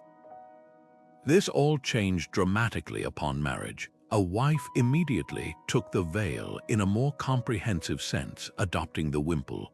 This was not a single item but an ensemble, a linen cloth that covered the head, combined with a gorget that wrapped around the neck and chin, often fastened with pins. This comprehensive covering framed the face but concealed the hair, neck, and often the ears, creating a distinctive silhouette of modesty and maturity. A widow would often take this even further, wearing darker colors and sometimes even more severe, all-encompassing veils that signaled her permanent withdrawal from the marriage market and her lifelong state of grief and piety. This system provided an instant visual shorthand. Across a crowded marketplace or a bustling castle hall, anyone could immediately identify a woman's place in the social and familial structure just by observing how much of her head and neck were visible. The materials used in these coverings were equally telling, creating a clear economic hierarchy even within this shared practice of modesty. For a noblewoman or the wife of a wealthy merchant, the wimple and veil were opportunities for luxurious display. They were crafted from the finest, softest linen, painstakingly bleached to a brilliant white that required constant laundering by servants. Some might even be made of imported silk or edged with delicate lace, a testament to the household's wealth and the lady's refined taste. At the most fashionable courts, veils of sheer silk gauze were occasionally permitted, adding an element of tantalizing allure that pushed the very boundaries of the modesty they were supposed to enforce. For the vast majority of women, however, such luxuries were unthinkable. A peasant woman's head covering was made of coarse, unbleached linen or scratchy wool, durable, practical, and designed to protect against the elements while she worked in the fields or tended to a fire. The difference was stark. The elite woman's veil was a symbol of her privileged idleness and purity, while the common woman's was a tool of labor, often stained with soot and sweat. In both cases, the fabric itself was a silent, unmistakable declaration of class. Nowhere was the symbolism of the veil more absolute and transformative than in the religious life. For a nun, the act of taking the veil was the central ritual of her profession ceremony, a sacred parallel to the secular marriage rite. As she chanted the vows, her secular clothes were removed, and she was clothed in the habit of her order, culminating in the placing of the veil. This was far more than putting on a new piece of clothing. It was understood as her mystical marriage to Christ, a permanent and eternal commitment. The nun's veil was typically black for professed nuns and white for novices, and its style, often covering the forehead and extending to cover the shoulders, was designed to erase individuality and worldly beauty. It created a uniform identity, separating the bride of Christ from the vanities of the secular world and marking her as belonging entirely to the spiritual realm. This act of veiling was so powerful that it was considered irrevocable. To remove it after taking vows was a grave sin. Yet, for all its use as an instrument of social and religious control, the veil could also become a site of subtle negotiation and even quiet defiance. While the rules were strict, the interpretation of how to wear a wimple, the precise way it was folded, the angle at which it was pinned, the amount of forehead it revealed could vary. A fashionable married woman might use a slightly finer linen or a more intricate pin than was typical for her station, a small act of sartorial ambition that claimed a touch of refinement.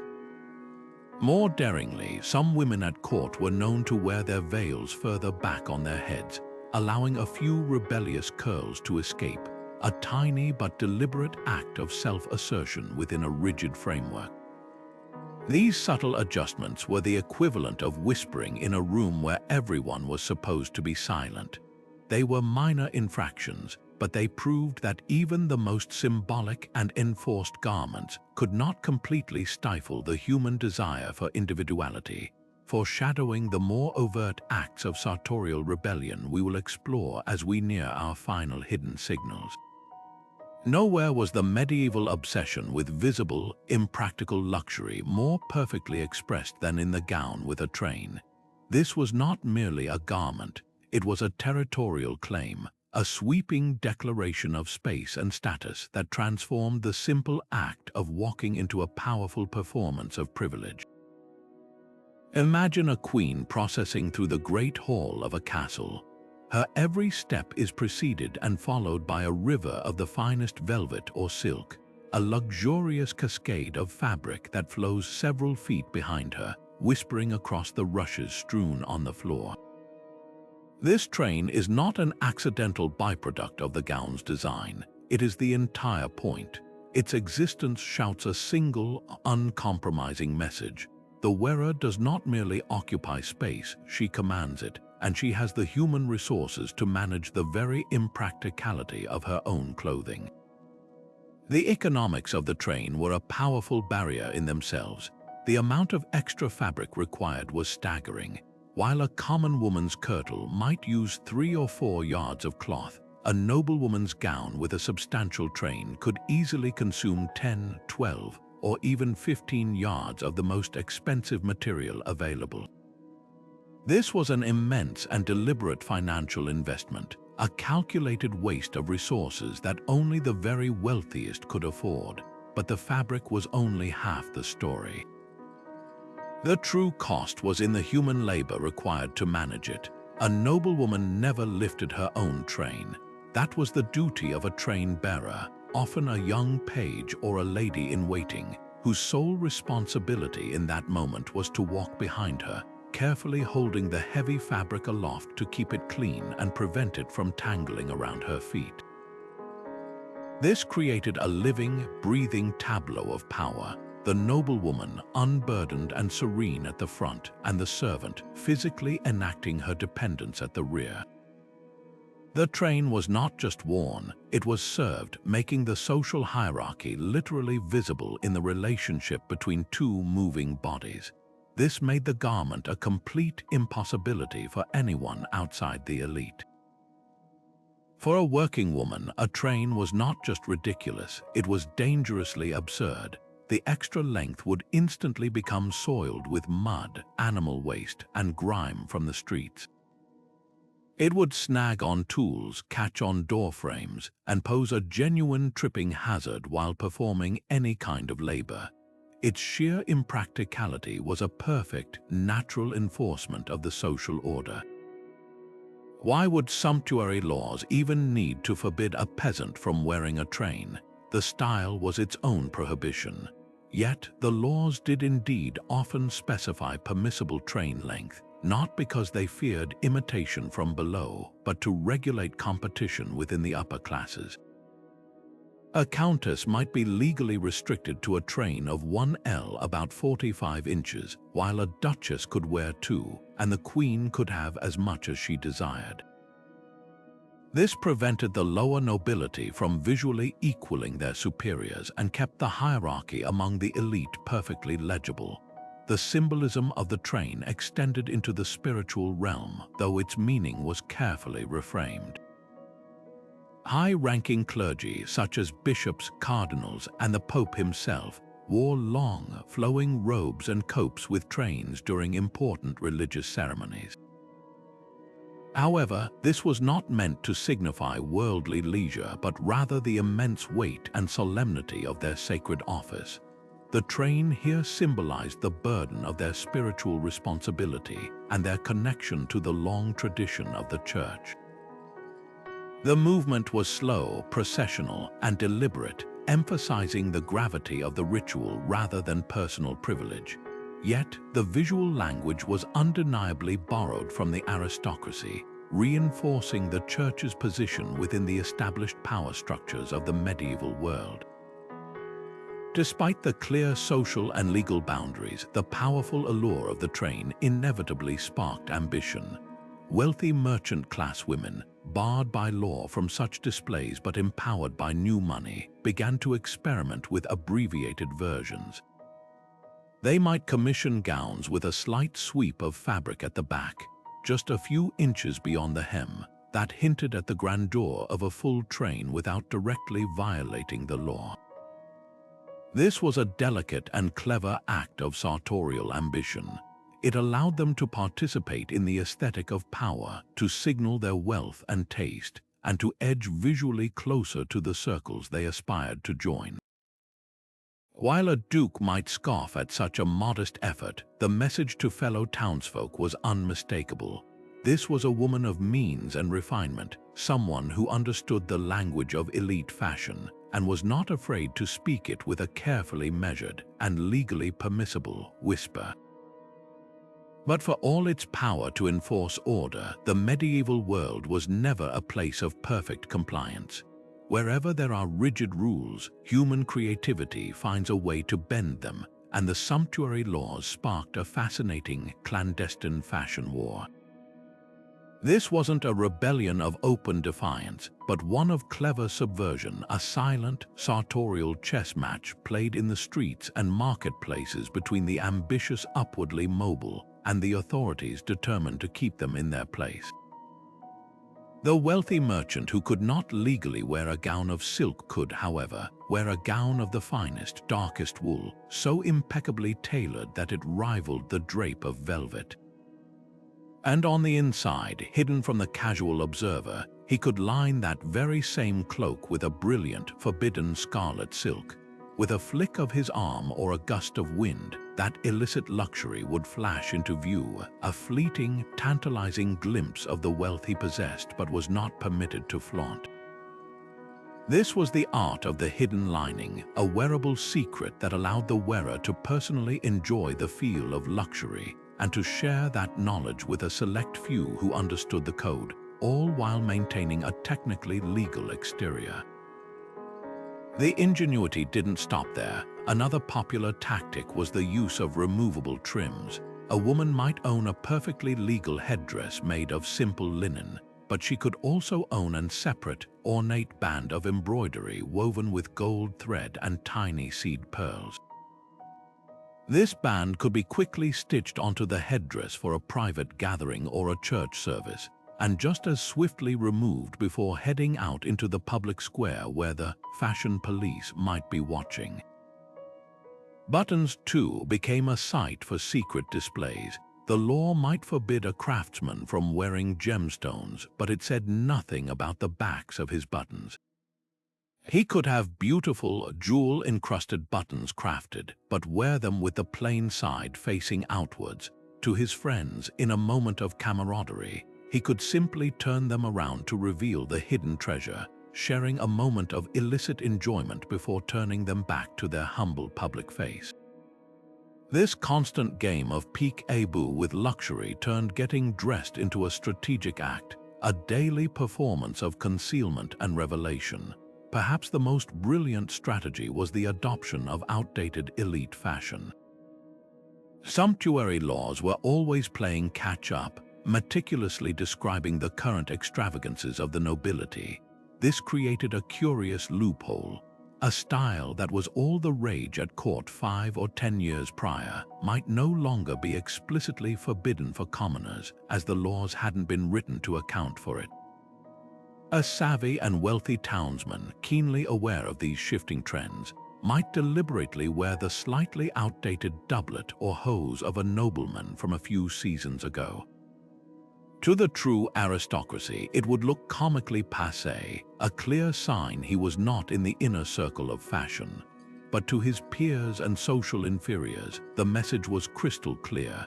He was dressed in a manner far above his born station, in a cut and quality that were undeniably aristocratic in origin, if not in current style. He used the aristocracy's own discarded trends as a ladder for his own social climbing, a move so subtle and clever it was almost impossible to legally punish. This cat and mouse game became so widespread that it drove authorities to distraction. Town criers would regularly announce new, updated sumptuary statutes, each one longer and more detailed than the last, trying in vain to plug the loopholes creative citizens kept finding. A law might suddenly decree that no one below the rank of knight could wear a lining made of silk, regardless of its visibility. Another might try to regulate the precise width of a girdle or the maximum length of a pin. This escalating legal arms race is perhaps the greatest testament to the power of these quiet acts of defiance. They weren't just about vanity, they were a form of social commentary, a way for the emerging middle class to assert their economic power and challenge a social order that no longer reflected economic reality.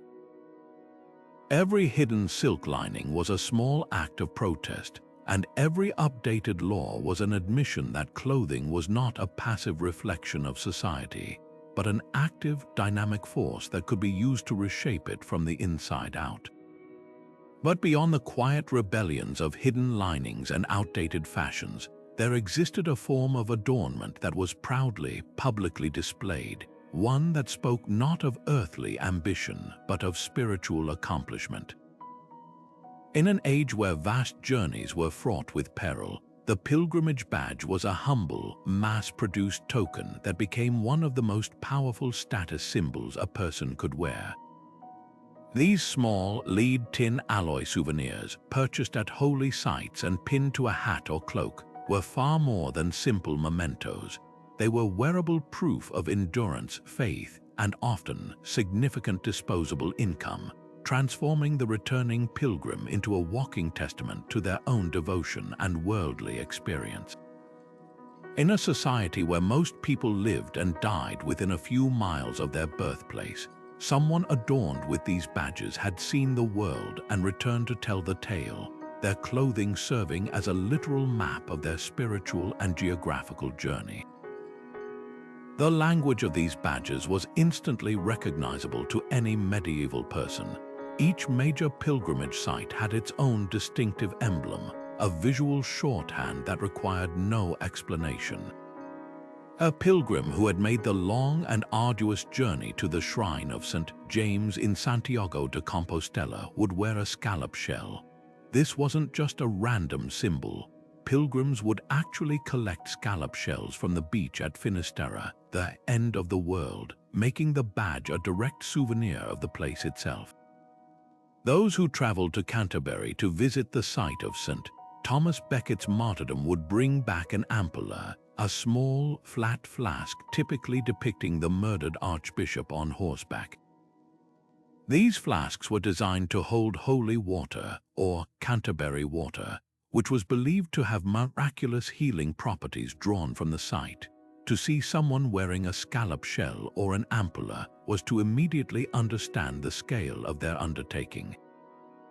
It was a silent, yet incredibly eloquent declaration that they had walked hundreds, sometimes thousands, of miles on foot, braving bandits, disease, and treacherous weather, all for the sake of their soul.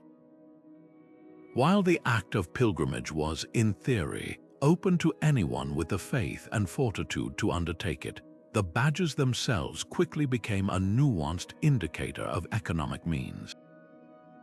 The basic lead tin badge was affordable to most pilgrims, but the truly wealthy could commission far more elaborate versions. A noble lord or wealthy merchant might return with a badge crafted from silver or even gold, a dazzling piece of jewelry that elevated their spiritual accomplishment into a display of sheer opulence. Furthermore, the quantity of badges was its own form of boasting.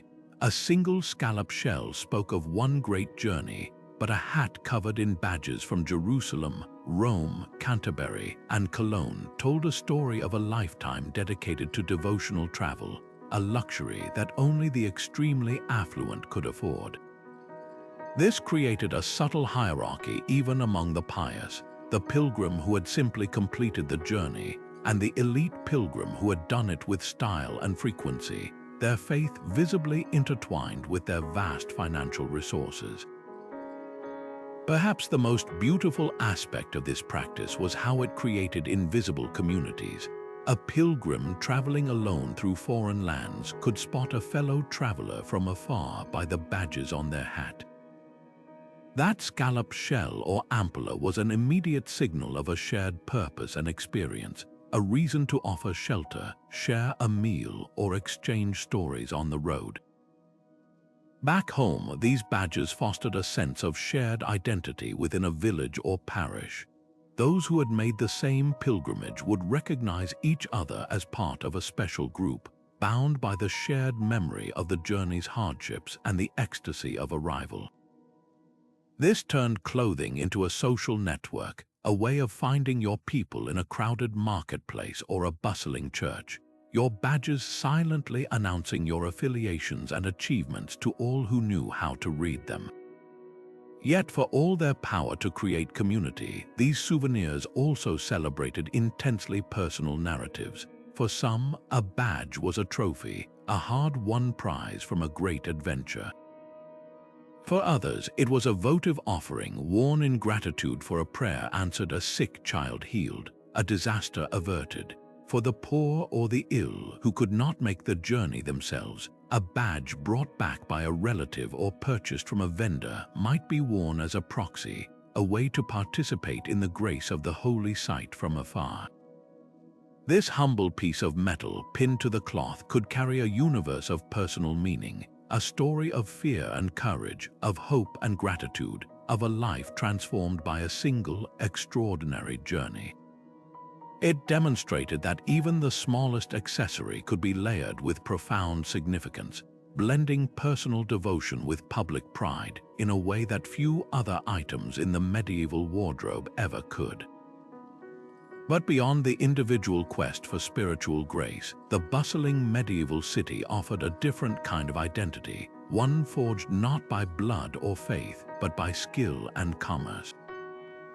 Here, in the crowded, smoky streets of London, Paris, and Florence, a new power was rising: the trade guilds, and these powerful organizations had their own uniform, their own visual language of belonging and status known as guild livery. This wasn't about royal decree or divine order. This was about professional pride, economic clout, and the fierce protection of a hard-won reputation. In a world where most commoners were defined by their lack of noble status, the guild livery offered a powerful alternative, a collective identity that could command respect and even rival the ancient aristocracy. Imagine the annual guild procession through the city streets. At the head of the parade, you would see the master craftsmen. These were the elite, the business owners, and recognized experts of their trade. For this grand civic occasion, they would not be wearing their workaday aprons. Instead, they would be resplendent in fine, full-length cloaks of deep, expensive wool, dyed in the official colors of their guild.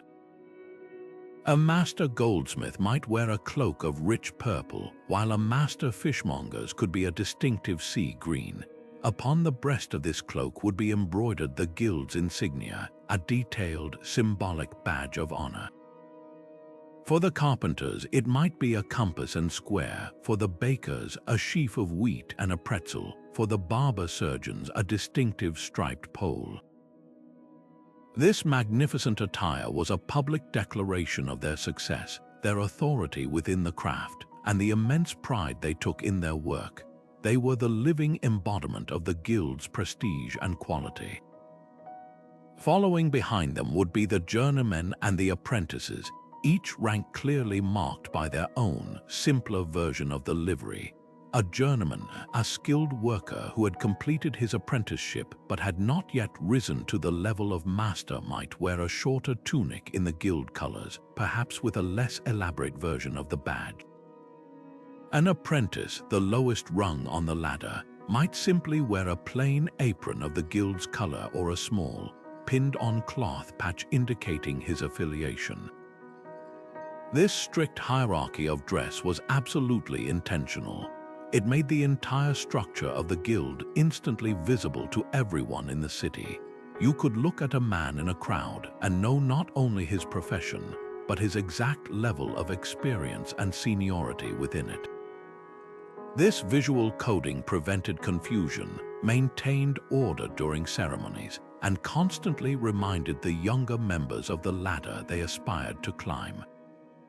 This system of uniforms served a much deeper purpose than just looking impressive during a parade.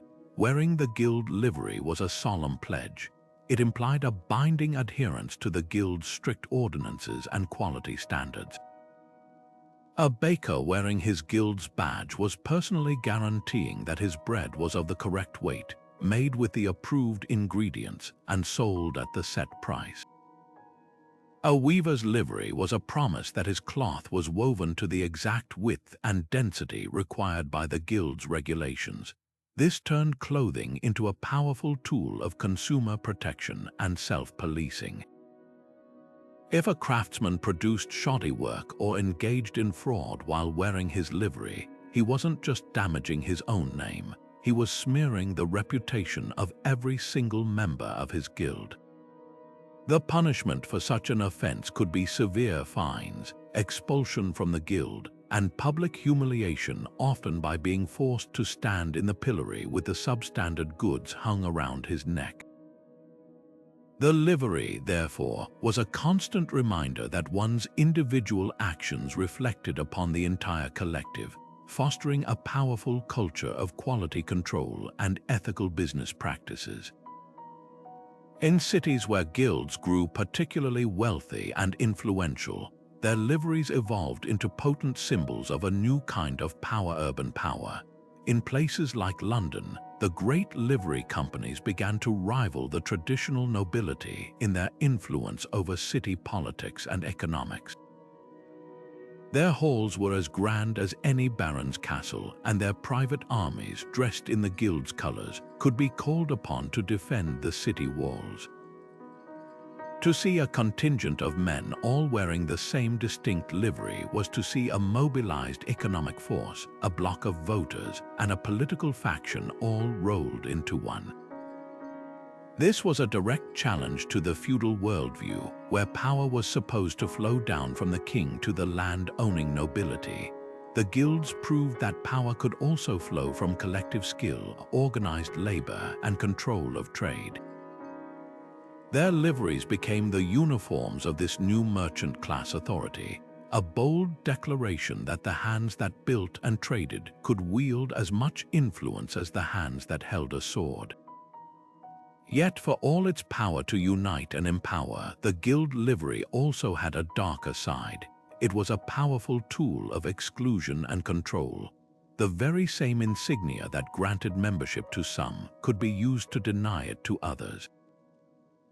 Guilds were notoriously protective, often restricting membership to the sons of existing masters or to those who could pay exorbitant entry fees. Women, for the most part, were entirely excluded from this system, their work relegated to informal and unregulated spaces. For those on the inside, the pressure to conform was immense. To step out of line, to question the guild masters, or to try to innovate outside of approved methods could lead to the ultimate punishment, the stripping of one's livery. This was a social and professional death sentence, rendering the individual an outcast, unable to practice their trade legally within the city walls. The same garment that provided a proud identity and economic security could also become a straitjacket, enforcing conformity and stifling competition under the guise of maintaining standards and tradition. But in the gritty reality of everyday life, far from the monastery walls, the meaning of a patch could shift dramatically. For the vast majority of the population, a patch was not a choice but a stark admission of poverty, a necessary repair to make a garment last another season. It was a sign of economic hardship, plain and simple, yet in this very association lay the seeds of its subversive power. What if someone who could afford a new garment chose instead to wear a patched one? This deliberate act transformed the patch from a symbol of helplessness into a weapon of critique. Among the growing urban class of laborers and artisans, the conscious decision to wear visibly patched clothing could become a silent protest against the obscene extravagance of the nobility. It was a way of saying, "We see your velvet trains and your silk linings, and we reject the values they represent." This wasn't about fashion. It was a form of sartorial sarcasm, a way of mocking the elite's obsession with luxury by embracing its absolute opposite. In the crowded taverns and market squares, a well-placed patch on the elbow of a tradesman's tunic could be a quiet badge of solidarity with the struggling poor, and a subtle act of defiance against a system that hoarded wealth at the top. This potent symbolism was powerfully captured and amplified in the popular stories and ballads of the time, most famously in the legend of Robin Hood. The outlaw of Sherwood Forest and his band of merry men were consistently depicted not in fine linens or noblemen's greens, but in worn, practical clothing, often a distinctive Lincoln green, that was visibly patched and weathered. This was a crucial part of their identity. Their patched garments signified their chosen existence outside the law and their rejection of the corrupt Norman aristocracy. They lived off the land and relied on the support of the common people, and their clothing visually aligned them with the poor and dispossessed they claimed to protect. Robin's patched hood and tunic were as much a part of his heroism as his skill with a bow. They proclaimed his authenticity and his righteous anger against a social order that allowed such stark inequalities to exist. These stories embedded the image of patched clothing with a new, thrilling connotation. It became the uniform of the noble rebel, the man who turned his back on a corrupt system to fight for justice. This intentional use of humble attire demonstrates that clothing was never a passive reflection of status. It was an active tool that could be wielded for profound social commentary. A patch could mean two completely opposite things depending on who wore it and why. On a friar, it was a mark of sacred humility. On a rebellious peasant or a fictional outlaw, it could be a mark of secular defiance. In both cases, the wearer was making a conscious choice to use their appearance to challenge the prevailing values of a society obsessed with material display. They weaponized their own humility, turning the expected language of clothing on its head to question the very foundations of wealth, power, and authority. This clever subversion of a simple sartorial repair shows just how fluid and powerful the language of medieval dress could be, setting the stage for our final and most overt hidden signal, where an entire color would be reclaimed and repurposed as a banner for outright rebellion. And so we arrive at our final hidden signal, one that perhaps best captures the ultimate power of clothing, its ability to be reclaimed, repurposed, and turned against the very system it was meant to uphold. In the vibrant tapestry of medieval color, green held a uniquely dual soul. On one hand, it was the color of spring, of hope, of renewal, deeply woven into the liturgical calendar and the natural world. But on the other, it became the chosen uniform of the outlaw, the rebel, and the dispossessed, a hue that whispered of secrecy, resistance, and a life lived defiantly outside the law. This was the color of the greenwood, and for those who dwelled there, it was far more than a fashion choice. It was a statement of identity and intent. The practical advantages of green for an outlaw were immediately obvious. For a poacher hiding in the dense brush from the king's foresters, or a bandit waiting in ambush along a wooded road, a tunic or hood dyed a deep forest green provided the perfect camouflage. It was the medieval equivalent of tactical gear, allowing a figure to melt into the shadows of the trees and become nearly invisible until they chose to reveal themselves. This ability to blend into the natural environment was a form of power in itself, a way to negate the advantage of the armored, brightly colored soldiers who sought them. But the choice of green went far beyond mere practicality. By adopting the color of the wild, untamed forest, these outlaws were making a profound symbolic statement.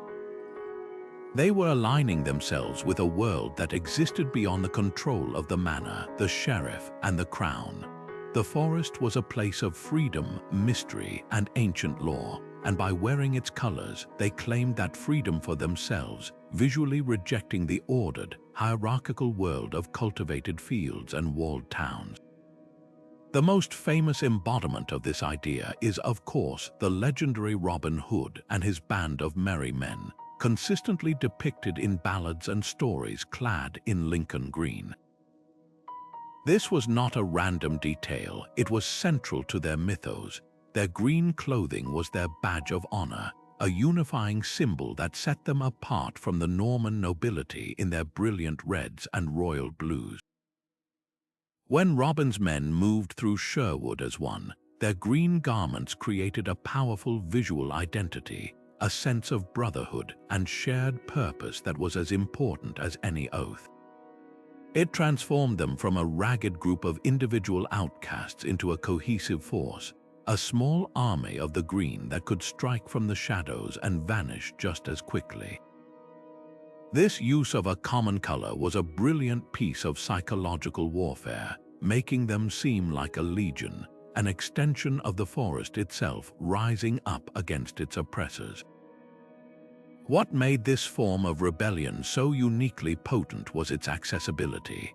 Unlike the rich purples and scarlets of the nobility, which were guarded by cost and law, green was a color easily available to the common people. It could be dyed from a variety of common plants wove for a bluer green, weld for a more yellow-toned shade, or a combination of the two. This meant that any peasant, any dispossessed farmer, any discontented artisan could acquire this color without drawing suspicion. There was nothing illegal about wearing green. It was a humble, everyday color, but when worn with intention by a group with a shared cause, its meaning could shift in an instant from mundane to militant. This allowed for a powerful and deniable form of protest.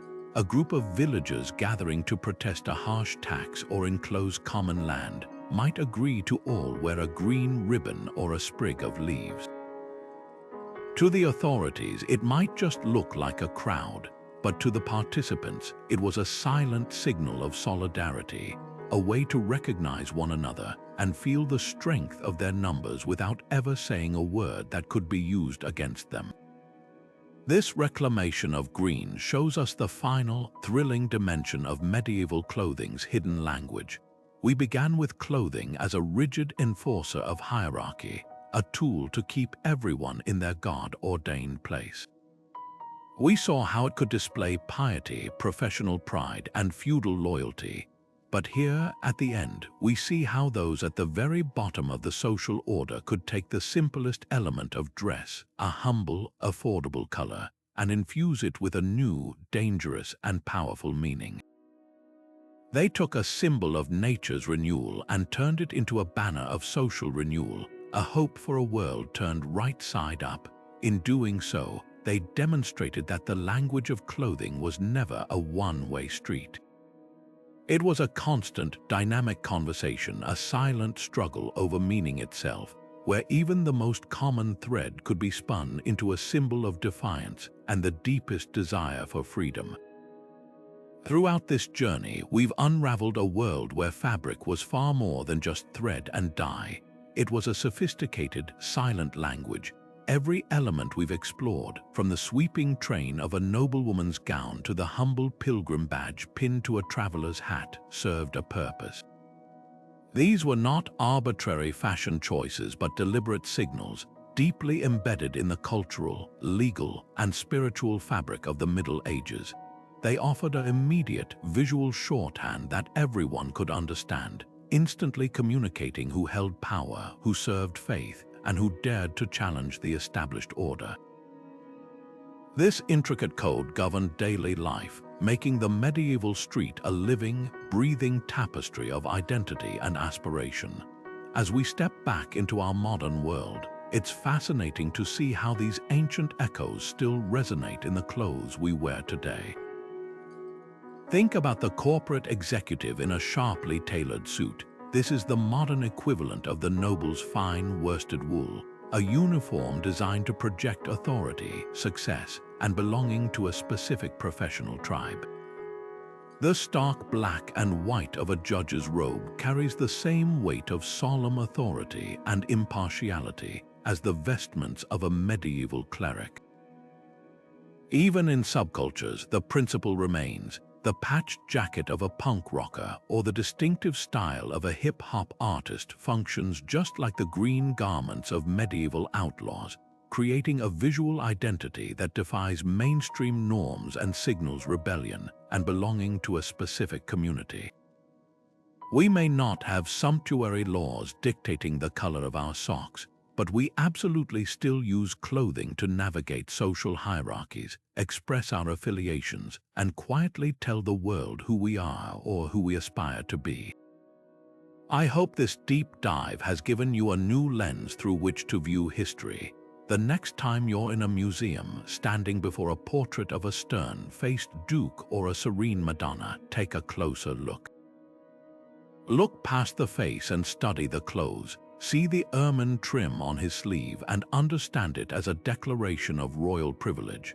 Notice the delicate linen of her wimple and read it as a statement of modesty and status. Every fold of fabric, every glint of jewelry has a story to tell. These were the hidden signals of a society that understood the profound power of appearance. I'd love to hear which of these 20 signals surprised or fascinated you the most. Was it the rebellious slashed sleeves, the symbolic power of gloves, or the clever evasion of sumptuary laws? Let me know your thoughts in the comments below. Thank you so much for joining me on this sartorial adventure into the past. If you enjoyed decoding history's hidden wardrobe with me, be sure to subscribe and hit that notification bell so you don't miss our next exploration into the captivating nuances of medieval